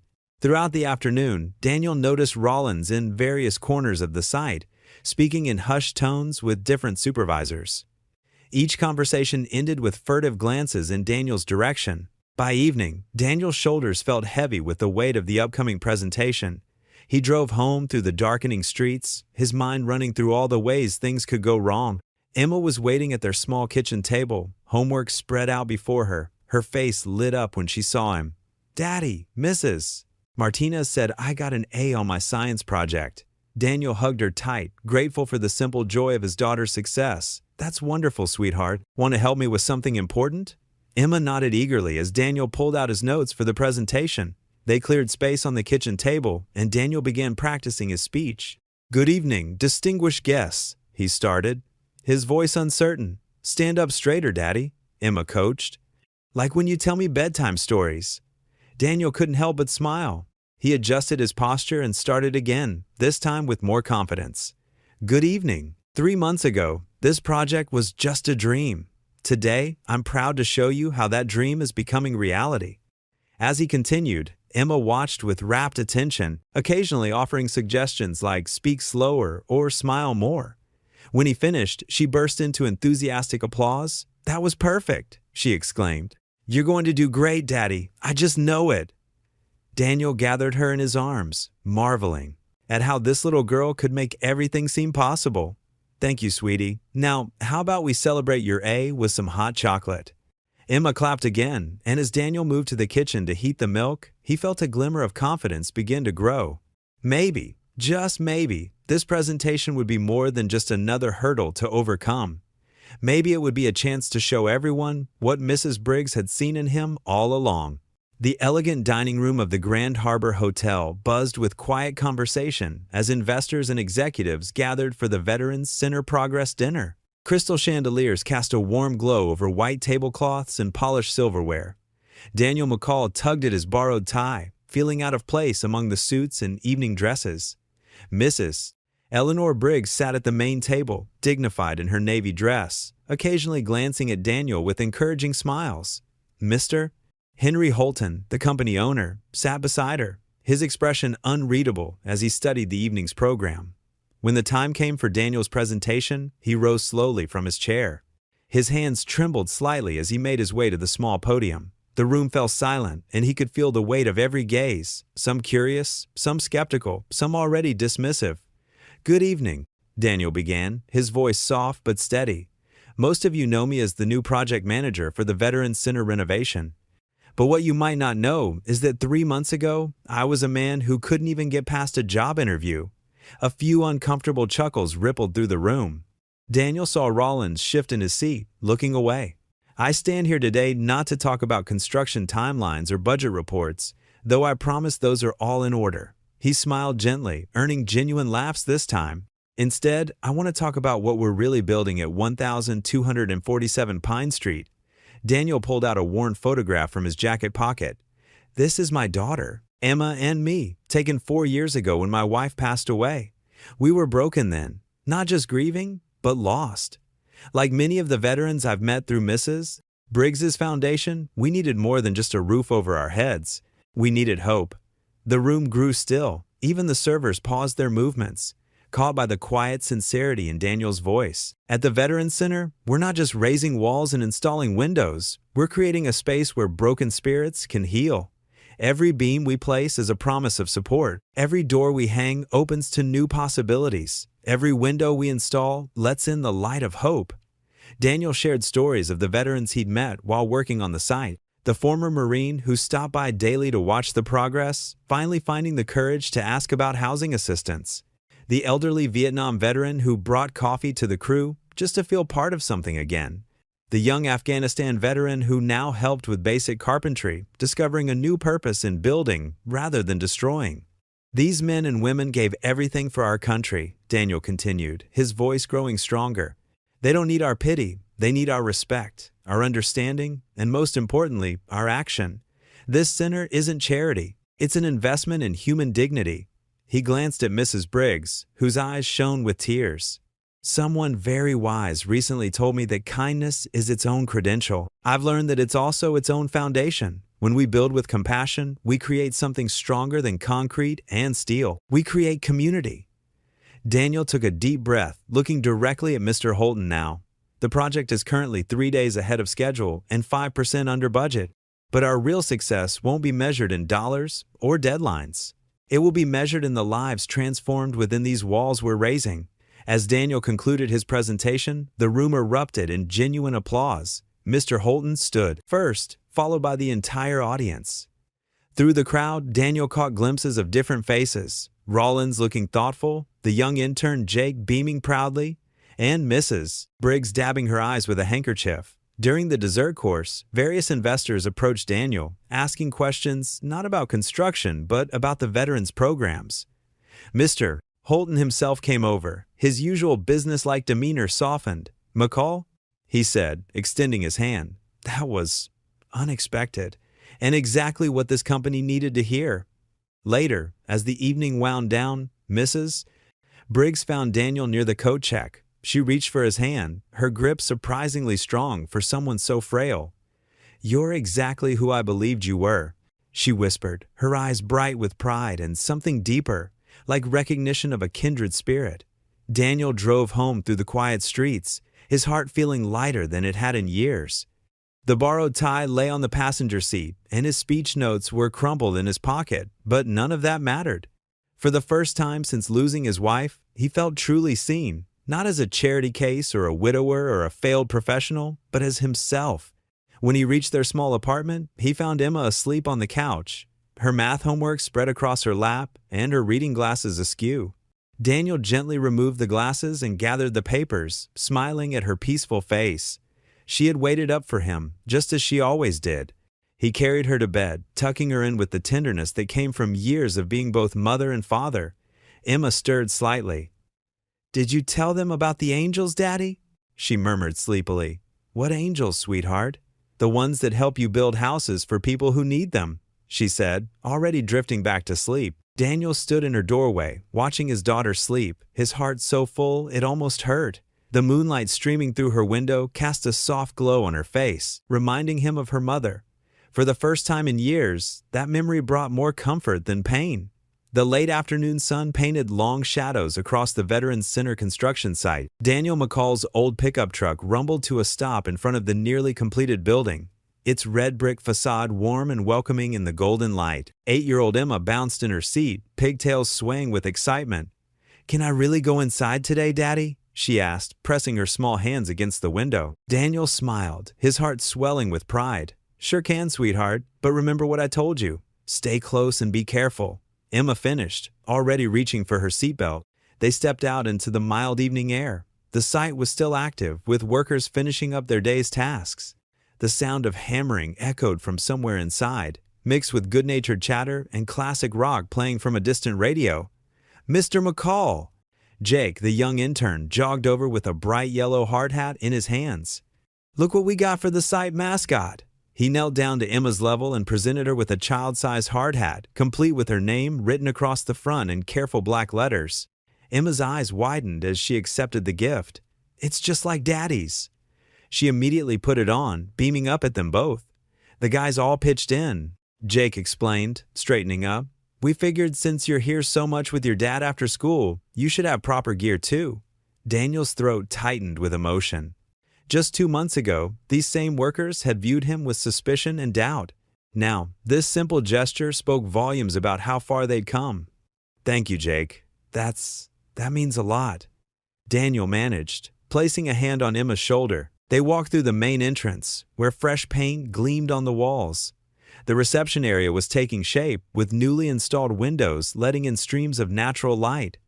Emma's footsteps echoed on the polished concrete floor as she explored, her new hard hat slightly too big and wobbling with each step. "Look, Daddy, it's so big!" Her voice carried through the space. Workers paused their tasks to wave at Emma, calling out friendly greetings. Many had come to know her from the afternoon she spent doing homework in Daniel's site office while waiting for Mrs. Briggs to pick her up for their now regular garden club meetings. Daniel led Emma down the main hallway, pointing out different features. "See those windows? They're special ones that let in lots of light but keep the heat out. And over there, that's going to be a computer room where veterans can learn new job skills." They reached the community room, the heart of the building. High ceilings stretched above them, and the late sun streamed through tall windows, creating patterns on the floor. The space would soon host support group meetings, family gatherings, and celebrations. "This is my favorite part," Daniel said softly. He guided Emma to a wall where workers were installing a mural. The design showed a sunrise over mountains, with silhouettes of service members helping each other climb upward. Below it, carved in stone, were the words, Hope rises together. Emma studied the mural intently. Is this why you always say God has a plan, even when bad things happen? Daniel knelt beside her, surprised by her insight. Yeah, sweetheart. Sometimes when one door closes, it's because there's a better one waiting to open. Remember when I didn't get that first job here? She nodded solemnly. You were really sad. I was, but if I had gotten that job, I wouldn't have stopped to help Mrs. Briggs that day. And then all of this, he gestured around them, might never have happened. A familiar voice called from behind them. Testing the acoustics, are we? Tom Martinez, the site foreman, approached with a clipboard. Looking good in that hard hat, Miss Emma. Emma straightened proudly. Thank you. I'm going to wear it every time I visit. The grand opening's all set for Saturday, Tom reported, handing Daniel some papers. Mrs. Briggs approved the final details this morning. You've done something special here, Daniel. Not just with the building. Daniel glanced around at the workers, now his friends, who moved with purpose and pride in their work.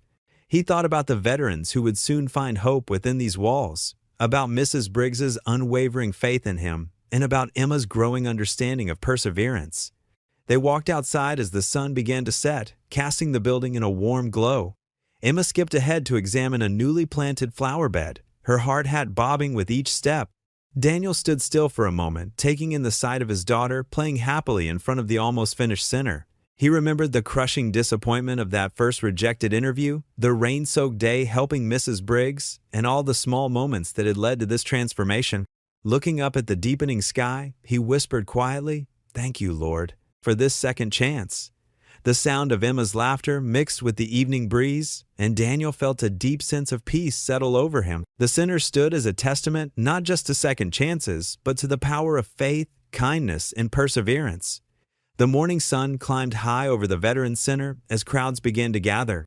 Red, white, and blue bunting draped the freshly painted walls, and American flags rippled in the gentle breeze. Folding chairs lined the parking lot in neat rows, already filling with townspeople dressed in their Sunday best. Daniel McCall adjusted his tie for the 10th time, watching from behind the temporary stage. His hands trembled slightly as he reviewed his notes. Emma, wearing her prettiest yellow dress, sat in the front row next to Jake, the young intern who had become like family over the past months. Mrs. Eleanor Briggs stood near the podium, radiant in a powder blue suit. Her silver hair caught the sunlight like a crown. She greeted each arrival with the grace of a queen, but her eyes kept finding Daniel, twinkling with quiet pride. A local high school band played patriotic tunes, while veterans in crisp uniforms helped elderly guests to their seats. The atmosphere buzzed with joy and anticipation. Even Mr. Rollins and the other Holton construction executives seemed caught up in the spirit of the day. Their usual stern expressions softened. "Are you ready?" Mrs. Briggs touched Daniel's arm gently. "You look wonderful, my dear." Daniel smiled, though his stomach churned. "I'm not much for public speaking." "Nonsense. Just speak from your heart, as you always do." She patted his hand. "God didn't bring you here by accident." The mayor stepped up to the microphone first, making brief remarks about community and progress. Daniel barely heard the words. He was lost in thought, remembering that rainy day when he'd first met Mrs. Briggs on the roadside. How different his life had been then, how close he'd been to giving up. Finally, Mrs. Briggs took the podium. Her voice rang clear and strong across the crowd. "Dreams don't always arrive in the packages we expect," she began. "Sometimes they come disguised as flat tires and closed doors." A knowing chuckle rippled through the audience. She spoke about her late husband's vision for supporting veterans, about second chances and divine timing. Then she turned, extending her hand toward Daniel. "And now, I'd like to introduce someone very special, a man who embodies everything this center stands for, Mr. Daniel McCall." The applause was warm as Daniel approached the microphone. He cleared his throat, looking out at the sea of faces. Emma gave him a thumbs up, and his racing heart steadied. 6 months ago, he began, his voice growing stronger with each word. "I stood in an interview room, being told I had nothing to offer, that my years of caring for my dying wife and raising our daughter had made me irrelevant." He paused, emotion thick in his throat.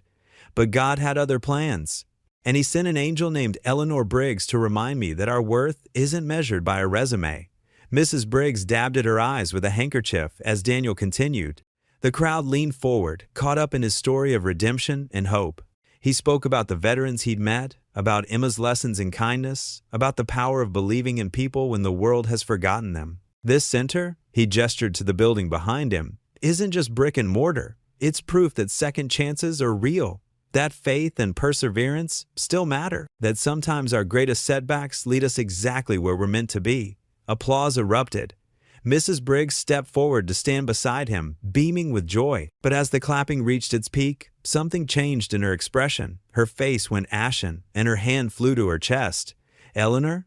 Daniel reached for her just as her knees buckled. The applause turned to gasps. Mrs. Briggs collapsed against him, her breathing shallow and labored. Daniel lowered her gently to the ground, cradling her head. "Someone call an ambulance," he shouted. The crowd erupted in chaos. Emma tried to run forward, but Jake held her back, covering her eyes. "Stay with me, Eleanor," Daniel pleaded, clutching her cold hand. Her lips moved, but no sound came out. Somewhere in the distance, sirens wailed. The next hours passed in a blur of emergency rooms and beeping monitors. Daniel sat beside Mrs. Briggs's hospital bed, holding her fragile hand, while Emma dozed in a chair nearby. The sunset painted the sterile room in shades of orange and pink. Mrs. Briggs's eyes fluttered open. Her voice was barely a whisper. "Daniel, I'm here." He leaned closer. With trembling fingers, she pressed an envelope into his palm. "You were meant to finish what I began." Her grip tightened briefly, then went slack. The heart monitor's steady beep turned into a single, piercing tone. Daniel's world stopped as nurses rushed in, pushing him aside. Emma woke with a start, tears already streaming down her face as if she somehow knew. Through the chaos, Daniel stared at the envelope in his hand, Mrs. Briggs's final words echoing in his ears. Outside the window, the last rays of sunset faded to darkness, marking the end of a day that had begun with such promise and joy. The flat tone of the monitor filled the room, drowning out everything else except the sound of Emma's quiet sobs. The morning light crept through Daniel McCall's kitchen window, casting long shadows across the worn linoleum floor. His coffee sat untouched, growing cold in the chipped mug Emma had painted for him last Father's Day. The white envelope from Mrs. Briggs lay on the table, its corners slightly bent from being clutched so tightly in his hands at the hospital. Daniel stared at his name, written in Mrs. Briggs's elegant handwriting, unable to bring himself to break the seal.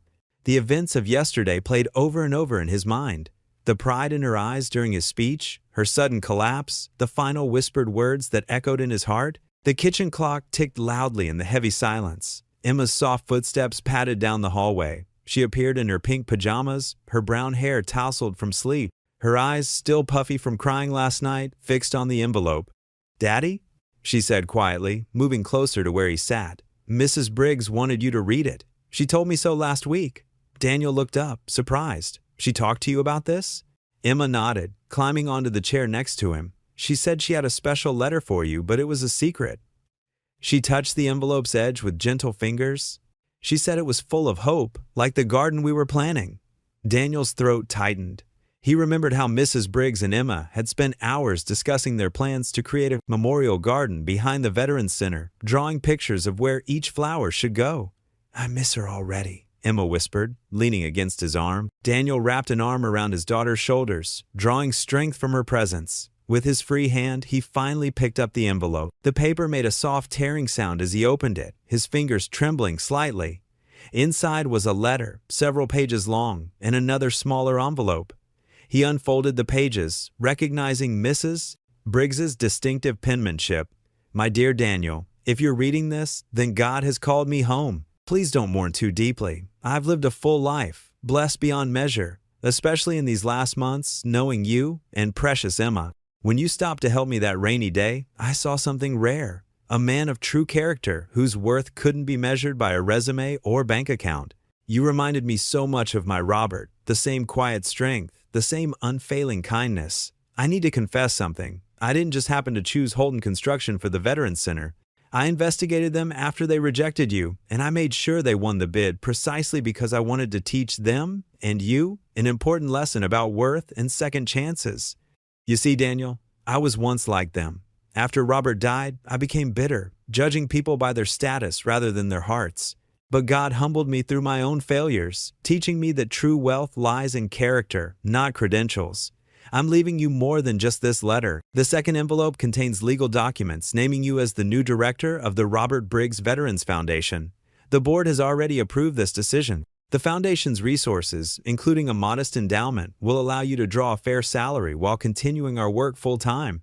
This isn't charity, Daniel. It's investment in character. You understand what our veterans need because you share their values: honor, sacrifice, and unwavering faith despite life's hardships. More importantly, you see people as God sees them, not by their past failures, but by their present worth and future potential. The Veterans Center is just the beginning. I've left plans for expansion, including that garden Emma so beautifully designed.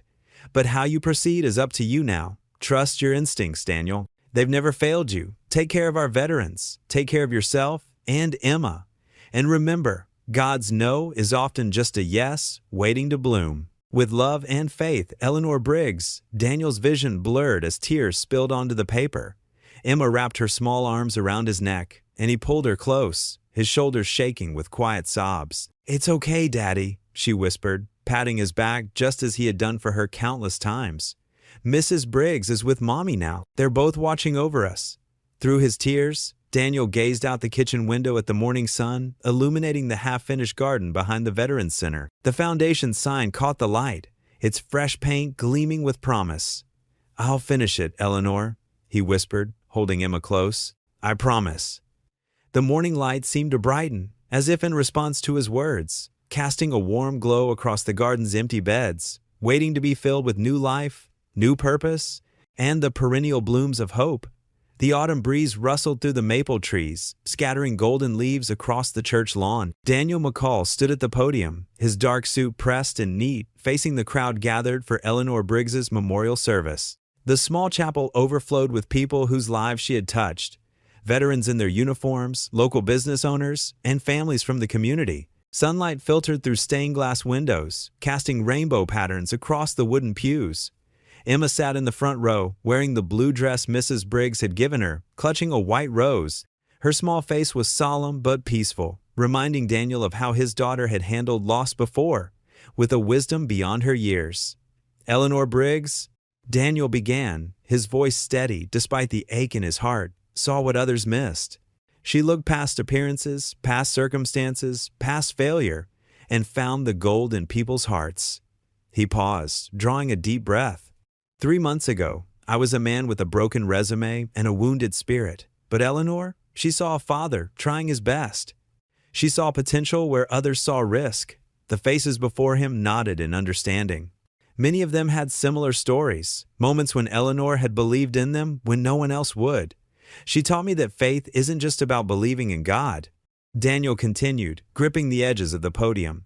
It's about believing in his ability to work through ordinary people. Eleanor never wanted recognition. She wanted results. Lives changed, hope restored, dignity returned. In the third row, Mr. Holton sat with his head bowed, his usual businesslike demeanor softened by genuine grief. Daniel noticed how the company owner's shoulders hunched slightly, as if carrying a weight of realization. Eleanor's greatest gift wasn't her money or her influence. Daniel's voice grew warmer. It was her ability to see the best in people before they could see it in themselves. She believed in second chances because she understood that sometimes our greatest failures lead to our most important missions. The veterans in attendance sat straighter, many wiping their eyes. They knew firsthand how Eleanor had transformed their struggles into stepping stones. She used to tell me, "Daniel, when God closes a door, He's not punishing you. He's protecting you until the right door opens." Daniel smiled through his tears. Eleanor was that open door for so many of us. And now, it's our turn to keep that door open for others. After the eulogy, people filed forward to place flowers near Eleanor's photograph, a recent one where she stood smiling in front of the Veterans Center, her eyes bright with purpose. The image captured her essence perfectly, elegant, determined, and full of grace. Mr. Holton approached Daniel during the reception, his usual confidence tempered by humility. "McCall," he said quietly, extending his hand, "I've been doing a lot of thinking since Eleanor." He cleared his throat. "The company wants to continue supporting the nonprofit, full backing, whatever you need." Daniel studied the man's face, seeing genuine remorse mixed with determination. "This isn't about business anymore, is it, sir?" "No," Holton admitted, glancing around at the gathering. "Eleanor showed me what real leadership looks like. It's not about profit margins or risk assessment. It's about seeing potential and having the courage to invest in it." They stood in comfortable silence, watching as Emma helped serve coffee to elderly veterans, her small face serious with responsibility. Daniel thought about how Eleanor would have loved seeing this. People from different worlds coming together, walls of prejudice crumbling. "I'd be honored to accept your support, Mr. Holton," Daniel finally said. "But on one condition, we do this Eleanor's way. Every person gets a fair chance, regardless of their past." Holton nodded, understanding the deeper meaning. "Agreed. And Daniel?" He paused. "I'm sorry about how we treated you before. Eleanor was right about you." The afternoon sun began to fade, casting long shadows across the church garden where Eleanor had spent so many hours tending roses. People were starting to leave, carrying with them memories of a woman who had changed their lives through simple acts of faith. Daniel stood by the chapel steps, thanking people for coming, sharing quiet moments with those who needed to tell their own Eleanor stories.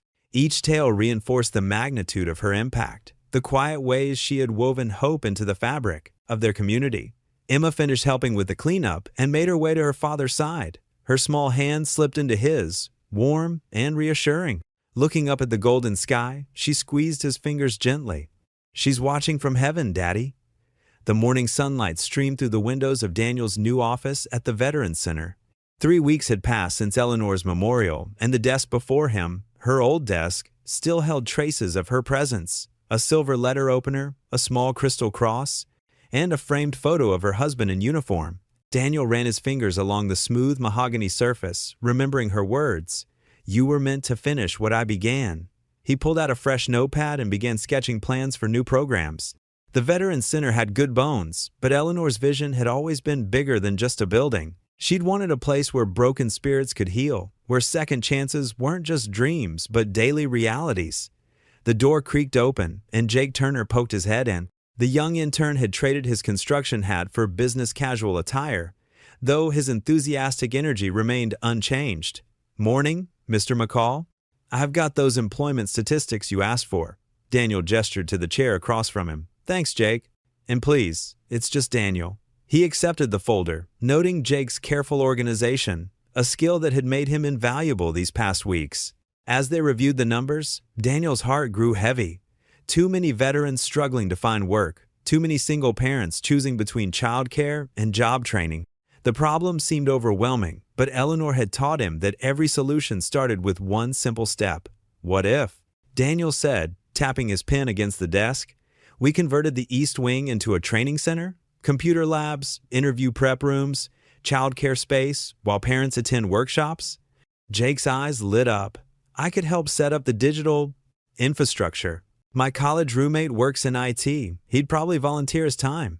Daniel smiled, remembering how Eleanor had always said connections were God's way of weaving communities together. "Make the call." Over the next few days, the center hummed with new energy.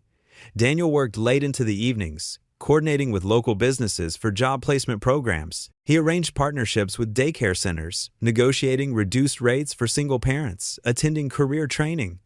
Each small victory felt like a tribute to Eleanor's memory. One Tuesday morning, Emma arrived after school, her backpack full of flower seeds. "Daddy, can we plant these in the courtyard?" "Mrs. Briggs always said gardens make sad hearts happy." Daniel paused his paperwork, struck by his daughter's simple wisdom. "That's a wonderful idea, sweetheart." They spent the afternoon digging in the rich soil of the courtyard. Other volunteers joined them, veterans who knew their way around landscaping, mothers whose children played nearby, Jake with his sleeve rolled up despite his office clothes. Someone brought lemonade. Another person arrived with more plants from their home garden. "What should we call it?" Emma asked, patting soil around a young rose bush. "Mrs. Briggs' garden." Several voices answered at once. Daniel felt tears prick his eyes as he watched the community Eleanor had dreamed of taking shape before him. The programs grew steadily. Jake proved himself invaluable, modernizing their systems and creating a user-friendly website where veterans could access resources. He had a natural talent for connecting with younger veterans, understanding their struggles to transition back to civilian life. Jake said one afternoon as they reviewed applications for their job training program, "I used to think success meant a corner office and a fancy title, Mrs. Briggs, and you showed me it's about the lives you touch." Daniel nodded, thinking of his own journey. Eleanor had a way of helping people find their true purpose.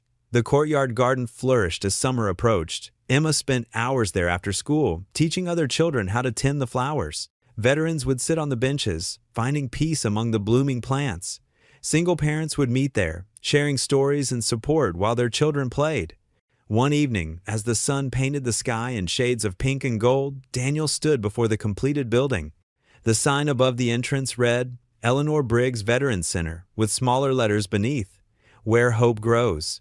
The courtyard garden burst with color, roses, daisies, and marigolds dancing in the evening breeze. Through the windows, he could see people moving about their evening activities, a computer class in session, a support group sharing coffee, children doing homework while their parents attended job training. The center had become exactly what Eleanor had envisioned, not just a building, but a beating heart of hope in the community. Daniel closed his eyes, feeling the warm breeze on his face. For the first time since losing his wife, since all those doors had closed in his face, since Eleanor's passing, he felt completely at peace. He understood now that this had been God's plan all along, not just for the center, but for him. Every rejection, every setback had led him here, to continue Eleanor's legacy of love and second chances. The garden's sweet fragrance filled the air as the day's last light painted the building in warm hues. Daniel stood there, grateful for the journey that had brought him to this moment, this purpose, this peace. The morning sun cast long shadows through Daniel's office window as his phone buzzed. The caller ID displayed Holton Construction. His thumb hesitated over the screen for a moment before answering. Daniel McCall speaking. "Mr. McCall," came the crisp voice of Miss Dorsey, the same executive who dismissed him months ago. "I hope I'm not catching you at a bad time. The board would like to discuss an opportunity with you." Daniel leaned back in his chair, glancing at Eleanor's photo on his desk. "I'm listening." "We've been impressed with your work on the Veterans Center project. Mr. Holton himself has authorized me to offer you the position of Senior Project Manager. Full benefits, company car, and double your current salary." She paused, then added, "We'd like to make things right." Through the window, Daniel watched a group of veterans tending to Emma's garden. One man, who'd arrived 3 weeks ago, unable to meet anyone's eyes, was now showing a newcomer how to prune roses. The sight warmed his heart. "I appreciate the offer, Miss Dorsey. Truly, but I've found my calling here." "Mr. McCall, Daniel, please consider this carefully. This is a rare opportunity." "I'm considering it carefully," he said, his voice gentle but firm. "The work we're doing here, it's not just about buildings anymore. We're helping people rebuild their lives." A veteran's young son ran past his window, chasing a butterfly through the garden. The boy's father, who'd found work through their job placement program last week, watched from a bench with a peaceful smile. "I understand your commitment to charity," Miss Dorsey pressed, "but surely you could do more good with the resources our position would provide?" Daniel stood, walking to the window. Someone very wise once told me that the best experience is compassion." She was right. The people here don't need another construction manager. They need someone who understands their struggles, who's walked through dark valleys and found light on the other side. After a moment of silence, Miss Dorsey's tone softened. "You've changed, Mr. McCall." "No," he smiled. "I've just finally become who I was meant to be." The conversation ended amicably, and Daniel returned to reviewing applications for their new job training program. An hour later, his assistant knocked on the door. "Mr. McCall, Mr. Holton is here to see you." Daniel looked up, surprised. Henry Holton stood in the doorway, his usual power suit replaced by a casual blazer. The company owner's expression was thoughtful as he took in the modest office. "May I come in?" Holton asked. "Of course." Daniel gestured to a chair. "What brings you here?" Holton settled into the seat, his eyes landing on Eleanor's photo. "I heard you turned down our offer. News travels fast. In our business, it does." Holton leaned forward. "I came to understand why, and perhaps to make a different kind of offer." Daniel waited, noting how the usually imposing businessman seemed almost humble. "We have surplus materials from our latest project," Holton continued. "High-grade stuff, lumber, drywall, fixtures. Rather than warehouse it, I thought perhaps your programs could put it to better use." That's very generous. It's practical, Holton said, but his eyes softened. Eleanor Briggs taught me something through you, McCall. Success isn't just about profit margins. It's about the lives we touch along the way. Daniel thought of Eleanor's letter, still kept in his desk drawer.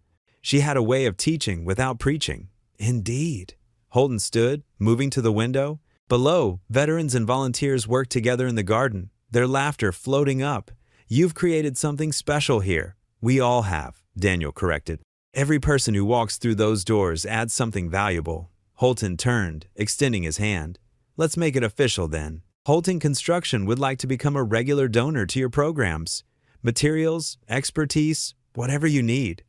Daniel stood and grasped the offered hand. The handshake felt different from their first meeting. No power plays, no judgment, just mutual respect between two men who'd found common ground. Thank you, Daniel said simply. No, Holton replied. Thank you for showing us a better way. After Holton left, Daniel walked through the center's halls, greeting people by name, listening to their stories. He found Emma in the garden, teaching younger children how to plant sunflower seeds. Daddy, she called, her hands dirty, but her smile bright. Mr. Jake says we're getting new supplies to build more rooms. Daniel knelt beside her, helping to pat soil around a tiny seedling. That's right, sweetheart. Remember the company that didn't hire me before? Emma nodded, her face scrunching at the memory. Well, they offered me a job again today. A big job. Did you take it? She asked, though her knowing smile suggested she already had the answer. No, Daniel said, watching the sunlight dance through the leaves of Eleanor's memorial garden. Sometimes winning means walking away from what once hurt you. Emma leaned against him, her small hand finding his. Together, they watched as more volunteers arrived, carrying garden tools and hope in equal measure. The center hummed with activity, a living testament to Eleanor's vision and the power of second chances. The autumn breeze rustled through the newly planted maple trees outside the Veterans Center, their leaves a tapestry of gold and crimson. Inside the main hall, Daniel adjusted his tie as he watched volunteers set up round tables draped in cream-colored linens. Crystal centerpieces caught the late afternoon light, sending tiny rainbows dancing across the walls. Is this straight, Daddy? Emma called from her stepladder, carefully hanging a banner that read, First Annual Eleanor Briggs Memorial Fundraiser. Daniel smiled, steadying the ladder. Perfect, sweetheart. Just like Mrs. Briggs would have wanted it. The hall had transformed since those early construction days, where there had once been bare concrete and exposed beams. Warm wooden floors now gleamed. Photos of veterans and their families lined the walls, telling stories of lives rebuilt. And in the center, above the podium, hung a portrait of Eleanor Briggs, her kind, eyes seeming to watch over everything with quiet approval. As evening approached, guests began arriving. Veterans in press uniforms mingled with local business owners and families who'd found hope within these walls. Jake, now the center's full-time program coordinator, greeted people at the door, his confidence a far cry from the uncertain intern he'd once been. Mr. McCall, a young mother called out, waving as she entered with her two children. The job training program changed our lives. We just got our own apartment. Daniel squeezed her shoulder warmly. That's exactly what Mrs. Briggs dreamed of. The dinner service began promptly at 6. The catering had been donated by local restaurants, many of whom had known Eleanor personally. The smell of roasted chicken and fresh bread filled the air as servers, all volunteers from the community, moved efficiently between tables. At the podium, Daniel cleared his throat. Welcome, everyone. Tonight, we honor a woman who saw beyond surfaces to the heart of people. His voice caught slightly. Eleanor Briggs taught me that second chances aren't just about getting another opportunity, they're about creating opportunities for others. He shared stories of the center's first year, the job placement program that had helped 30 veterans find work, the support group for grieving spouses that had become a tight-knit family, the children's tutoring program that Emma had inspired. And now, Daniel said, smiling toward his daughter, someone very special would like to share a few words. Emma approached the microphone, her Mary Jane shoes clicking against the wooden steps. She wore her best blue dress, her dark hair pulled back with the butterfly clip Mrs. Briggs had given her. In her hands, she clutched a piece of paper covered in careful handwriting. The room fell silent as she began to read. Dear Mrs. Briggs, I learned in school that angels have wings, but I think some angels wear normal clothes and drive cars that get flat tires. That's how you found us, because you needed help, but really, you were helping us all along. You told me once that kind people can change the world. I didn't understand then, but I do now. I see it when Daddy helps someone find a job, or when the veterans smile at dinner, or when Miss Sarah finally stopped crying at the grief group and started laughing again. You changed our world first. You believed in Daddy when other people didn't. You showed us that sometimes the best houses aren't built with hammers. They're built with love and second chances.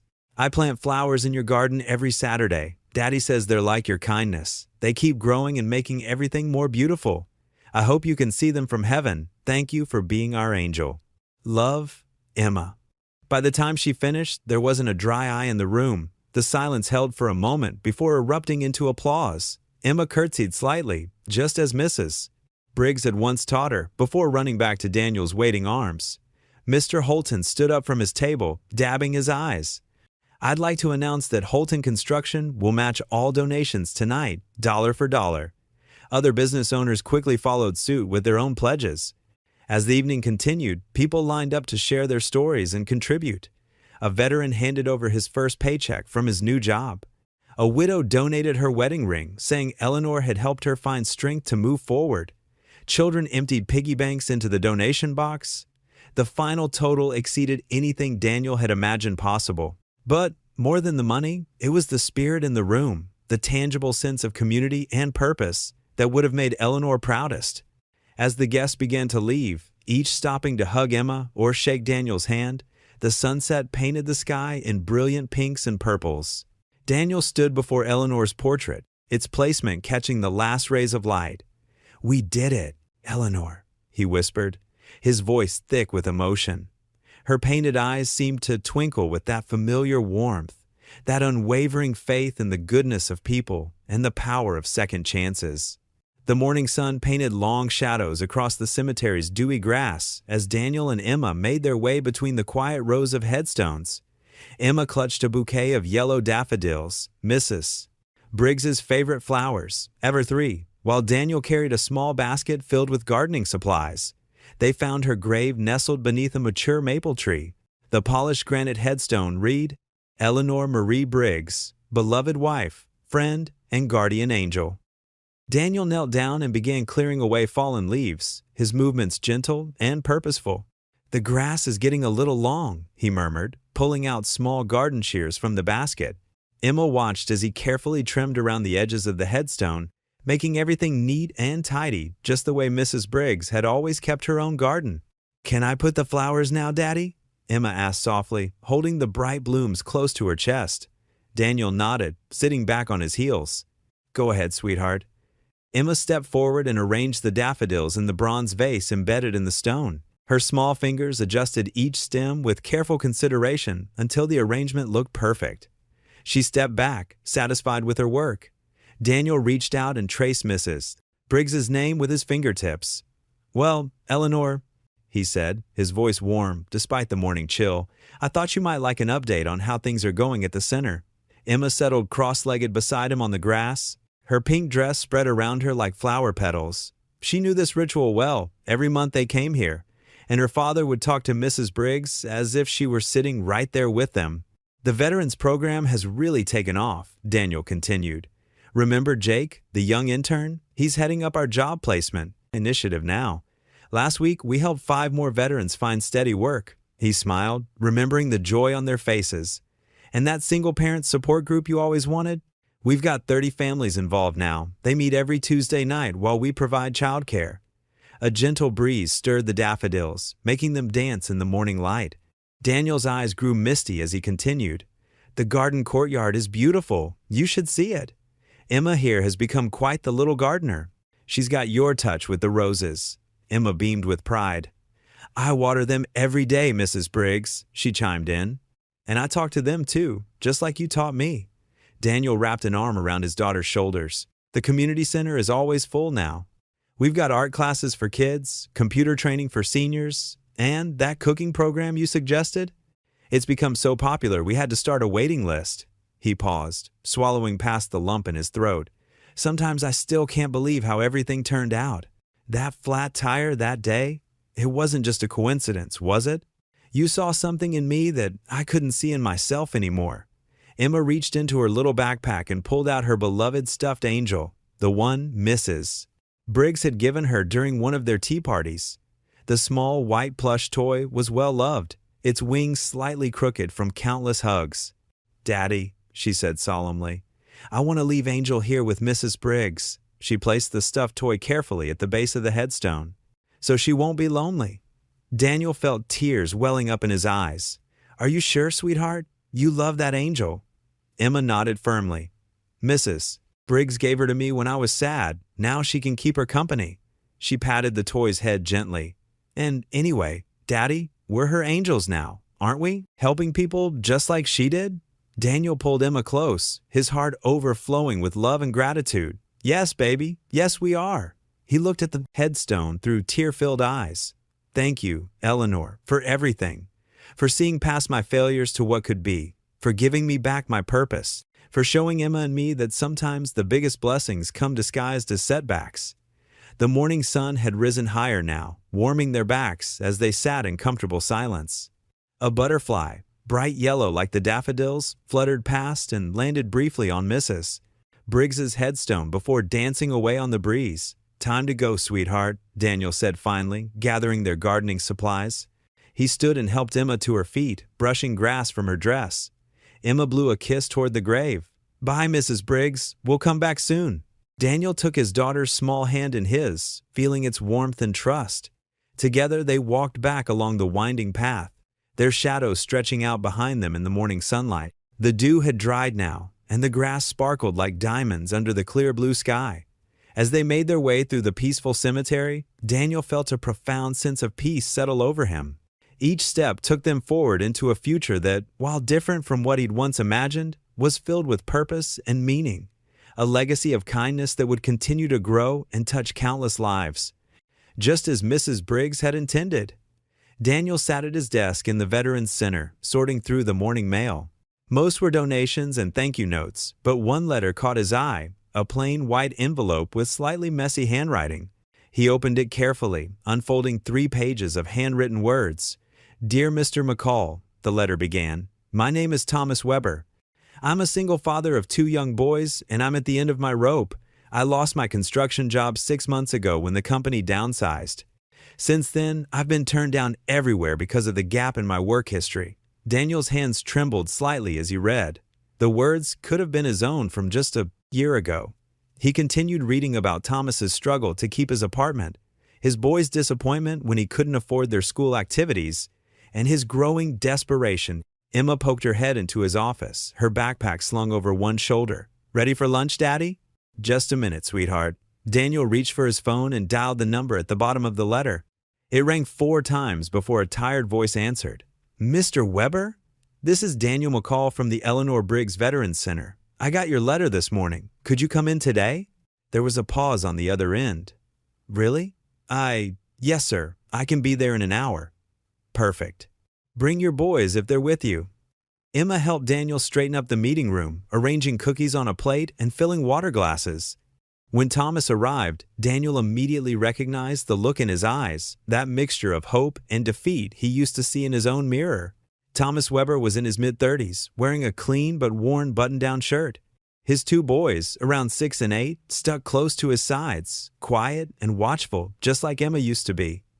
"Please, sit down." Daniel gestured to the comfortable chairs.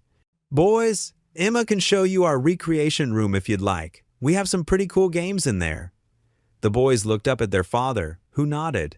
Emma led them out, already chatting about the new ping-pong table. Once they were alone, Daniel leaned forward.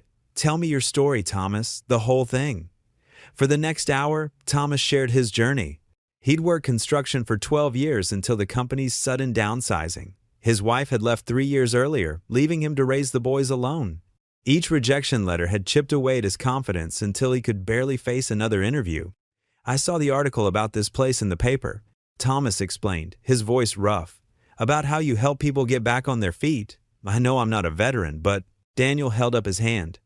"We expanded our mission months ago. Single parents are absolutely part of who we serve."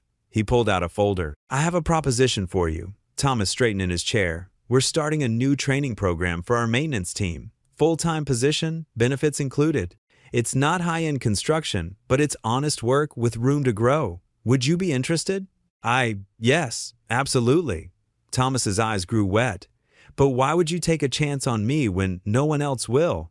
Daniel smiled softly, remembering Mrs. Briggs's words. Because sometimes the best experience is compassion. Someone took a chance on me once, when I was sitting right where you are.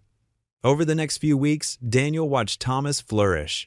He arrived early each morning, learned quickly, and treated everyone with respect. His boys started attending the center's after-school program, where Emma took them under her wing. One afternoon, Daniel found Thomas teaching Jake, the young intern, how to properly repair drywall. His confidence had returned, along with his smile. Emma watched from the doorway of Daniel's office as he mentored Thomas through a project plan. "Daddy," she whispered when Thomas left, "you're just like Mrs. Briggs now. You see the good in people before they see it in themselves." Daniel pulled his daughter close, remembering that rainy day when he'd changed a tire for a stranger. "You know what Mrs. Briggs taught me? That kindness keeps multiplying. Every time we help someone, they go on to help others. It never ends." That evening, as Thomas gathered his boys to head home, he paused in Daniel's doorway. "Mr. McCall, I just wanted to say thank you, not just for the job, but for believing in me." Daniel thought of Eleanor's proud smile, of all the lives she'd touched through her faith in others. He looked at Thomas and saw himself a year ago, a good man, finding his way back to hope. "That's what we do here," he said quietly. "We believe in people until they remember how to believe in themselves." As Thomas's pickup truck pulled away, Emma slipped her small hand into Daniel's. He squeezed it gently and whispered, "Kindness keeps multiplying." Golden afternoon sunlight spilled across the Veterans Center courtyard, casting long shadows through Mrs. Briggs's garden. The space buzzed with life and laughter as hundreds of community members gathered for the one-year anniversary celebration. Children darted between clusters of adults, their gleeful shrieks mixing with the gentle jazz music floating from speakers mounted near the pergola. Daniel McCall stood near the refreshment table, watching the scene with quiet joy. The courtyard had transformed from a construction site into a thriving sanctuary. Raised flower beds overflowed with bright blooms, all planted by volunteers. Veterans in wheelchairs chatted with young families on benches dedicated to fallen heroes. Near the fountain, Jake led a group of kids in making paper airplanes. "Daddy," Emma's voice cut through the crowd. "When are they going to do the special part?" Daniel checked his watch and smiled. "Just a few more minutes, sweetheart. Why don't you go get your bike ready?" Emma bounced with excitement before racing off toward the storage shed where her prized possession waited. The pink bicycle had been his first major purchase after the center started turning a profit. He'd surprised her with it on her 9th birthday, fulfilling the promise he'd made that difficult morning before his failed interview. Mr. Holton approached, looking distinguished in a navy suit. "Quite a turnout, Daniel. Eleanor would be proud." "Thank you, sir." Daniel shook his hand warmly. Their relationship had evolved from rejection to genuine respect. "We couldn't have done all this without your company's support." "Please." Mr. Holton waved off the gratitude. "You've taught us more about real success than quarterly reports ever could." The music faded, and Jake stepped up to the microphone. "Ladies and gentlemen, if you could gather around the memorial garden, we're ready to begin the dedication ceremony." People moved toward the curved stone wall, where a large object stood draped in blue velvet. Daniel's heart quickened as he took his place at the podium. Emma wheeled her bike to the front row, practically vibrating with anticipation. "1 year ago," Daniel began, his voice steady and warm, "this place was just an empty lot and a dream in Eleanor Briggs's heart. She saw potential where others saw problems. She believed in second chances when others saw only risk." He paused, letting his gaze drift over familiar faces, veterans who'd found housing through their programs, single parents who'd received job training, children who spent afternoons in their after-school center. "Many of you know my story. I came here first as a desperate father, rejected and doubting. But Mrs. Briggs showed me that sometimes our greatest disappointments lead us to our true purpose. She taught me that faith isn't about getting what we want. It's about trusting that something better awaits if we keep our hearts open." Jake and 2 veterans stepped forward to remove the velvet covering. There, mounted on polished granite, gleamed a bronze plaque that read, "Hope Restored, founded by Eleanor Briggs, built by Daniel McCall." Applause erupted through the crowd. Emma beamed from her pink bicycle, her hands clapping enthusiastically above her head. This plaque, Daniel continued when the noise settled, honors not just two names, but every person who believes in the power of second chances, every volunteer who gives their time, every donor who shares our vision, every person who walks through these doors seeking help and stays to help others. He stepped away from the podium and moved closer to the plaque, running his fingers over the raised letters of Eleanor's name. Mrs. Briggs used to say that kindness was its own credential. She believed that. Every rejection was just God's way of redirecting us to where we needed to be. Emma chose that moment to pedal her bike in a perfect circle around the garden path, her yellow dress fluttering behind her like sunshine given form. The crowd chuckled warmly at her impromptu demonstration of joy. "Look at this place now," Daniel gestured to the thriving center around them. What started as one woman's compassion for a stranger has grown into a community of hope. We've housed 57 veterans, helped 32 families find stability, and created a safe haven for countless children. The setting sun painted the sky in brilliant oranges and pinks, its light catching the bronze plaque and making it glow like a beacon. Daniel felt tears prick at his eyes, but he didn't try to hide them. So today, we celebrate not just what we've built, but what we've learned. That purpose often comes disguised as disappointment. That closed doors sometimes lead to open hearts. And most importantly, he paused as Emma completed another loop on her bike, waving to everyone that promises kept build bridges of trust that can transform lives. The crowd rose in a standing ovation. Jake distributed champagne flutes filled with sparkling cider for a toast. As the sun dipped lower toward the horizon, casting long golden fingers through the garden Eleanor had dreamed into being, Daniel stepped away from the crowd. He found a quiet spot near the memorial wall where Eleanor's favorite roses climbed toward the sky.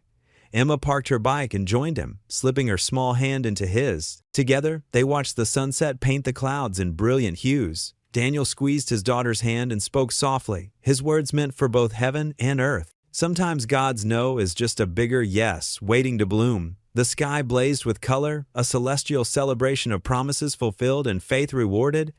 As evening settled over the place where hope had truly been restored, what would you do if you were in their place? Comment your answer below and let's see how you'd rewrite the ending. If you enjoyed the story of Daniel McCall, I handpicked the next story that you will enjoy. Please don't miss this one. Click here to watch it.